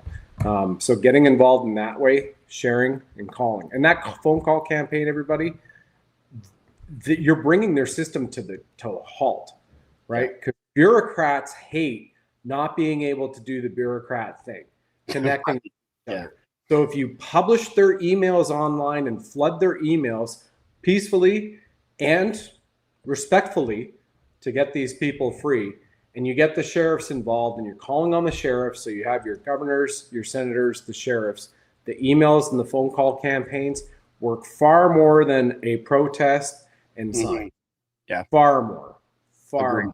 And you keep up the heat like nobody's business. Squeaky wheel, right? Squeaky wheel. Yeah. All right. So I've already mentioned a few times, so I won't go too in depth, but patreon.com/survival dispatch, link down below. Sign up for a free account. You get 50% of our sit reps. I'm telling you right now, there's between 10 and 20 man hours goes into it every single day from the team. If you want the truth in your news and you don't have time to read hundreds of thousands of words a day, like I do full time, as well as other people on the team, there's 19 of us who work on Survival Dispatch on a daily basis in varying levels. Go get our sit rep. If you sign up for $9.99, you get all of our sit reps. You get to see some behind the scenes content. You get our 228 page essentials guide. You get 50% off our e-magazines. Check it out on this wall here. Actually, that camera's tipped up a little bit. See if I can get it to tip down a bit. It's not cooperating. I didn't notice that camera had taken a shit on me. Let me see if I can get it going again. Because that wall over there has framed covers of all of our e-magazines. Yeah. It's a tremendous amount of survival information in there. I'm just waiting for that camera to reboot to see if I can show it. You get an invite to our encrypted signal chat, massive amount of sharing that goes on in there. So put Signal on your phone, send an email to support@survivaldispatch.com with your phone number. You'll get an invite. So we have one last thing, Brad, and that is the conflicted question of the night. So these are questions related to prepping stuff. Here we go. Check it out. Camera's rebooted. That entire wall is full of all the covers from those. And the founder of Survival Dispatch, I kid you not, spent over $1 million in payroll to produce all of those e-magazines. That's incredible. They're not focused on news. They're focused on every survival situation you can possibly imagine and what you can do to survive it, get out of it, how you can prep for it. These are people in those magazines who won the TV show Alone multiple times, the best of the best. And then the Essentials Guide, everybody gets it for free when you sign up for $9.99, 228 pages. If you had nothing else at your disposal and you were thrust into a survival situation or SHTF situation, that's all you need is that one thing. We used to have these things, by the way, Brad, called the Tiny Survival Guide, and they're like this big and maybe 1/8 of an inch thick, right? So you unfold it and it's got something like 270 survival tips in it, and the font is like the size of the end of this pen. So they include a Fresnel lens, which is a magnifying card like the size of a card that you have to use to read all this stuff, but it's tiny. And when they got shipped from the warehouse from the founder of SD before I took over the company, before I got the assets, there was this big box of them outside, and I opened it up and I thought, gee, I wonder how effective this would be for setting fires. And we'd had some leaves blowing up against our walkway, like towards our front door. And so I took it out and I'm like this, and I put the sun on it. And in a matter of seconds, it not only started a fire, it took off in both directions. So I'm sure the neighbors were wondering what the fuck I was doing, but it set our front yard on fire. Holy cow. Stepping on it, trying to put the dang thing out. So I was like, well, the Fresnel lens works quite well, actually. So anyway, prepper question. And then, by the way, tonight we got an awesome video that wraps up called Trump That. We had a great one last night, by the way, Brad, that's called FAFO. That's a heavy metal song where JD Vance is on the axe. And missed that. Well, what we'll do is when we end this video, hang out in the studio until it's done, and after that we'll be off air and I'll play it for you. Then it's bad. Awesome. It's really Dance too was a good one from this week. I think that was awesome. Yeah, you're gonna love this Trump That one. But here's the question for everybody: how do you balance the need for secrecy with the potential need for community support in your prepping strategy? You want to take a run at that, or you want me to go first? You go first. So for us, secrecy is hard because of what we do, right? 83% of Americans live in urban centers, okay? So when I first got the assets to Survival Dispatch, which we're going back almost 3.5 years now, there was a lot of content on the SD channels on primitive survival. So we did what I've always done in business. You play to your audience. It's business 101. So I started polling people. I was polling them by email, different websites, YouTube community posts, all that sort of stuff. And overwhelmingly, no surprise, the majority of people wanted content on urban survival. So this concept of bugging out is a big fallacy for many people because they have nowhere to bug out to. So if the shit hits the fan and you bug out and you have nowhere to go to, you know, you're not going to survive very long. All you have to do is look at when Baghdad fell. So when Baghdad fell, for about 36 hours, there was massive looting. At the 48-hour mark, the marauders came out and stole everything that the people had looted, and all hell broke loose. We had hundreds of thousands of troops there, and it still took us a month to restore order. So imagine a calamity on a national scale here in the United States where, you know, we have the terrorist attack like I've described to you that some intel shows is happening, and you decide you're going to bug out. We have had comments on our learning videos since long before I acquired Survival Dispatch where people say, I don't prep for anything. If the shit hits the fan, I'm going to take whatever I want at gunpoint.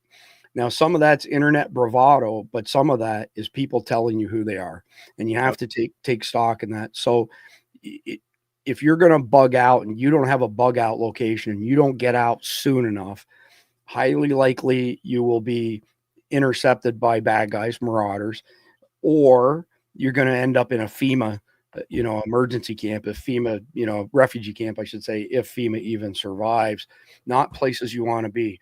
So what's more important for people is a get home strategy.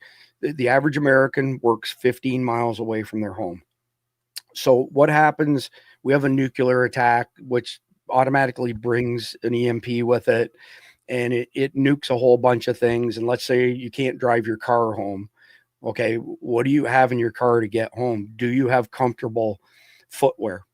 Do you have spare sets of socks? Because you would know going through soldier training that when your feet get wet and you don't have dry socks and footwear to put on, you will lose your feet in the blink of an eye, and then you're fucked.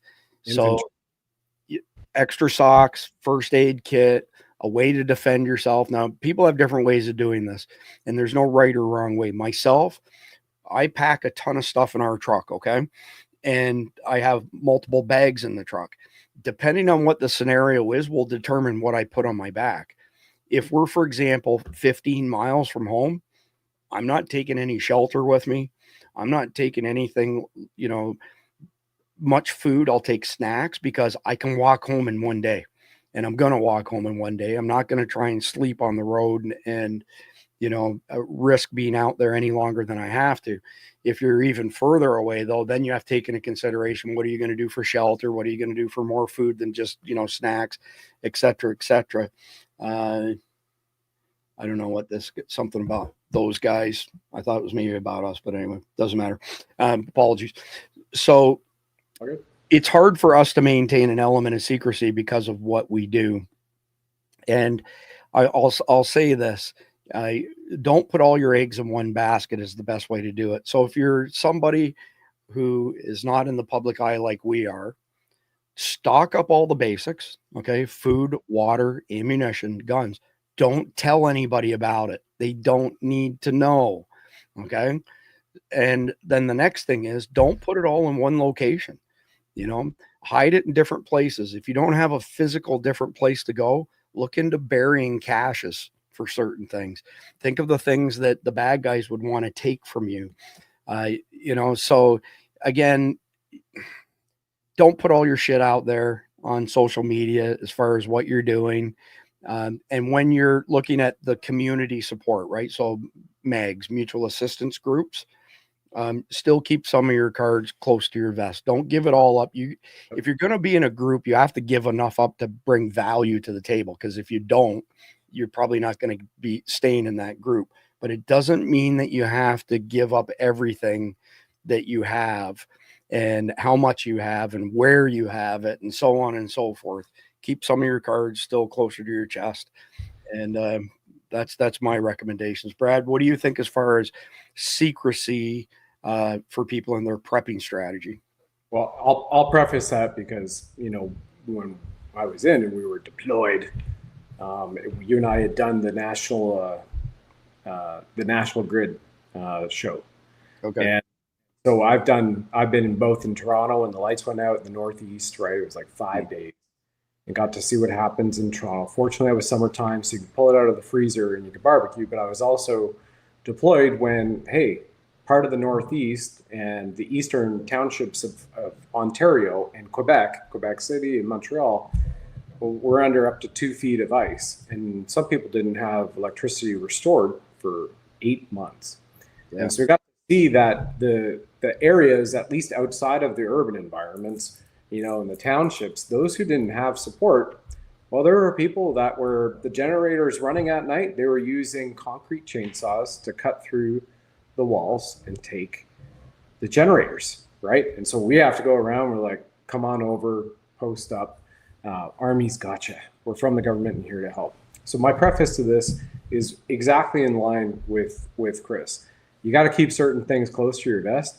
I encourage to have caches. And then also very, very simply, right? You need to have your food, water, shelter, security, and first aid at a minimum, and a backup communications plan, even if you don't have a quote unquote hard place to bug out to, like you have a cottage to go to or a lake house, cabin, whatnot with somebody else. At least designate 2 places outside of your urban area if you're urban, or for some reason, if you live on a ranch and you're way out in the boonies, you're going to go to some other place 20 kilometers away and you got a place, you know, 100, 150 kilometers away. And you've got enough of the stores and the supplies. So you've kind of got your like close bug out area just in case. And then you've got your full on safe exit. And folks, be very vigilant, because we just had the chemical, biological, radiological fog go through Florida yesterday. And the directed energy weapon attacks are still prevalent, and those are military grade weapons. So you literally have a full-on war still going on between our eyes. And you got to have this communications plan with your, what'd you say, your mutual action groups? I like that. The MAGs, I hadn't heard about that. I called it. No, MAG is a mutual assistance group. Assistance prep term. The idea, right. The idea being, you know, like when I grew up, all the neighbors knew each other and talked, right? And now because of this garbage, you know, these weapons of mass distraction, people have their heads buried in them 24/7. Neighbors don't talk. And, you know, like if the shit really hits the fan, nobody's surviving it going alone unless you live in a very remote location where nobody's coming to it and you're self-sufficient. But your average person in a city, for example, is going to have a really rough go if they think they're going to do it. Or they'll get out real fast if you're the home that has the 6 months of food supplies and you're sitting in home and you have 100 different people in condos, apartment buildings, townhome complexes, or, you know, your neighborhood community folks, little Timmy is starving. You're going to get the knock on the door and the word's going to spread real fast. So that's why I say, make sure, yes, you have your 20-kilometer backup zone. You're going to go out there. You're going to be camping for a week, see what happens. And then you have your someplace like 150 miles out, which is a completely different terrain too. I encourage that. And yeah, cards close to the vest. If you've got 5 guns, maybe only let them know you have 1, right? And you have them in different places, you know, mobile solutions too. So yeah, follow Chris, go with Survival Dispatch. They've got it all their best of the best. So we get fairly frequent emails, by the way, from people saying, hey, could y'all do 5 hours a day like Sean Ryan? And I'm like, yeah, I work 80 plus hours a week, sometimes 100 hours a week. There's no more time to work. And multiple companies you're running too. But here's what's funny is, true. What's funny is that up until last night, 2 hours and 59 minutes, we did it once. And the rest of the time is like 2.5 hours. So last night, 3 hours, 10 minutes. Tonight, we're at 3 hours and 3 minutes. We've got a 3-minute video to close it out. So we're going to be somewhere around 3 hours and 7 minutes total for the broadcast. So we're slowly inching our way towards the requested 5 hours. I don't know why anybody in their right mind would want to listen. 4 or 5 for me between 2. So yeah, I don't know why anybody in the right mind though would want to listen to me for 5 hours. But anyway, I appreciate the support, and I'll be back tomorrow night, 7 p.m. Eastern, like 7 days a week, 7 p.m. Eastern. And Sunday night, I've got JJ Carroll coming on. He's got a new book coming out next week. And then you heard Brad, we're working on getting Jake Lang on, who's a friend of his, famous J6er. We've got Andrew Bailey, the Attorney General for Missouri, coming back on again here shortly. Patrick Byrne will be back on again shortly. We're working on Ivan Rakin, the Minister of Retribution, to come on. It was a pretty good one. That's cool. We've been going back and forth with General Michael Flynn for a long time. He's going to come on. It was just we seem to be having a really difficult time syncing up our schedules. Last night, by the way, Brad, I had Ken Shamrock on. Shamrock and Don Mann. Yeah, huge. Yeah, pretty bad for that one. Yeah, nicely done. Don's a personal friend of mine. We've worked together, and Ken is one of the nicest people, like, called a public figure that I've ever met. Him and Randy Couture, both just super nice, awesome guys. So anyway, like Godfathers of UFC to me, as far as 100%. So, all right, hang out for the video. It's called Trump That. We'll be back tomorrow night, 7 p.m. Eastern. Please like, share, comment, subscribe. God bless America. God bless you all.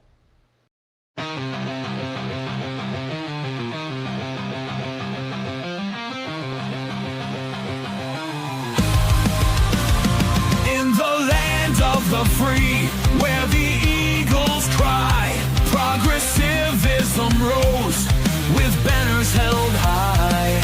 They spoke of change, of a new dawn to see, but the threads of our nation began to fray, you see. Trump that, oh, hear the nation's call.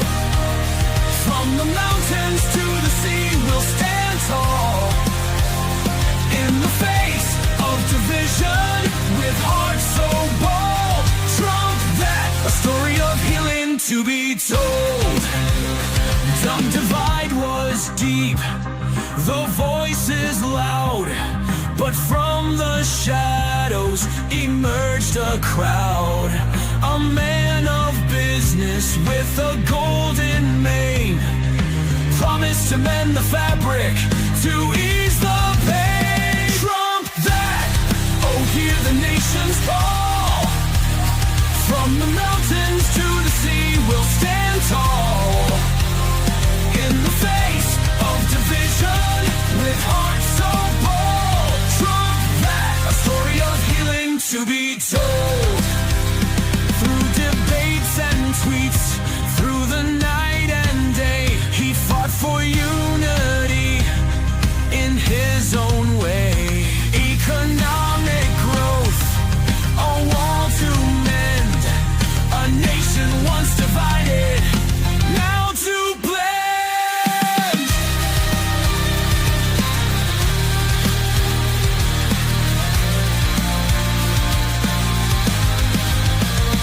Jobs returned, the economy soared.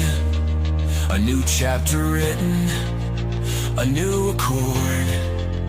Though the critics roared and the media spun, he stood for America under the sun.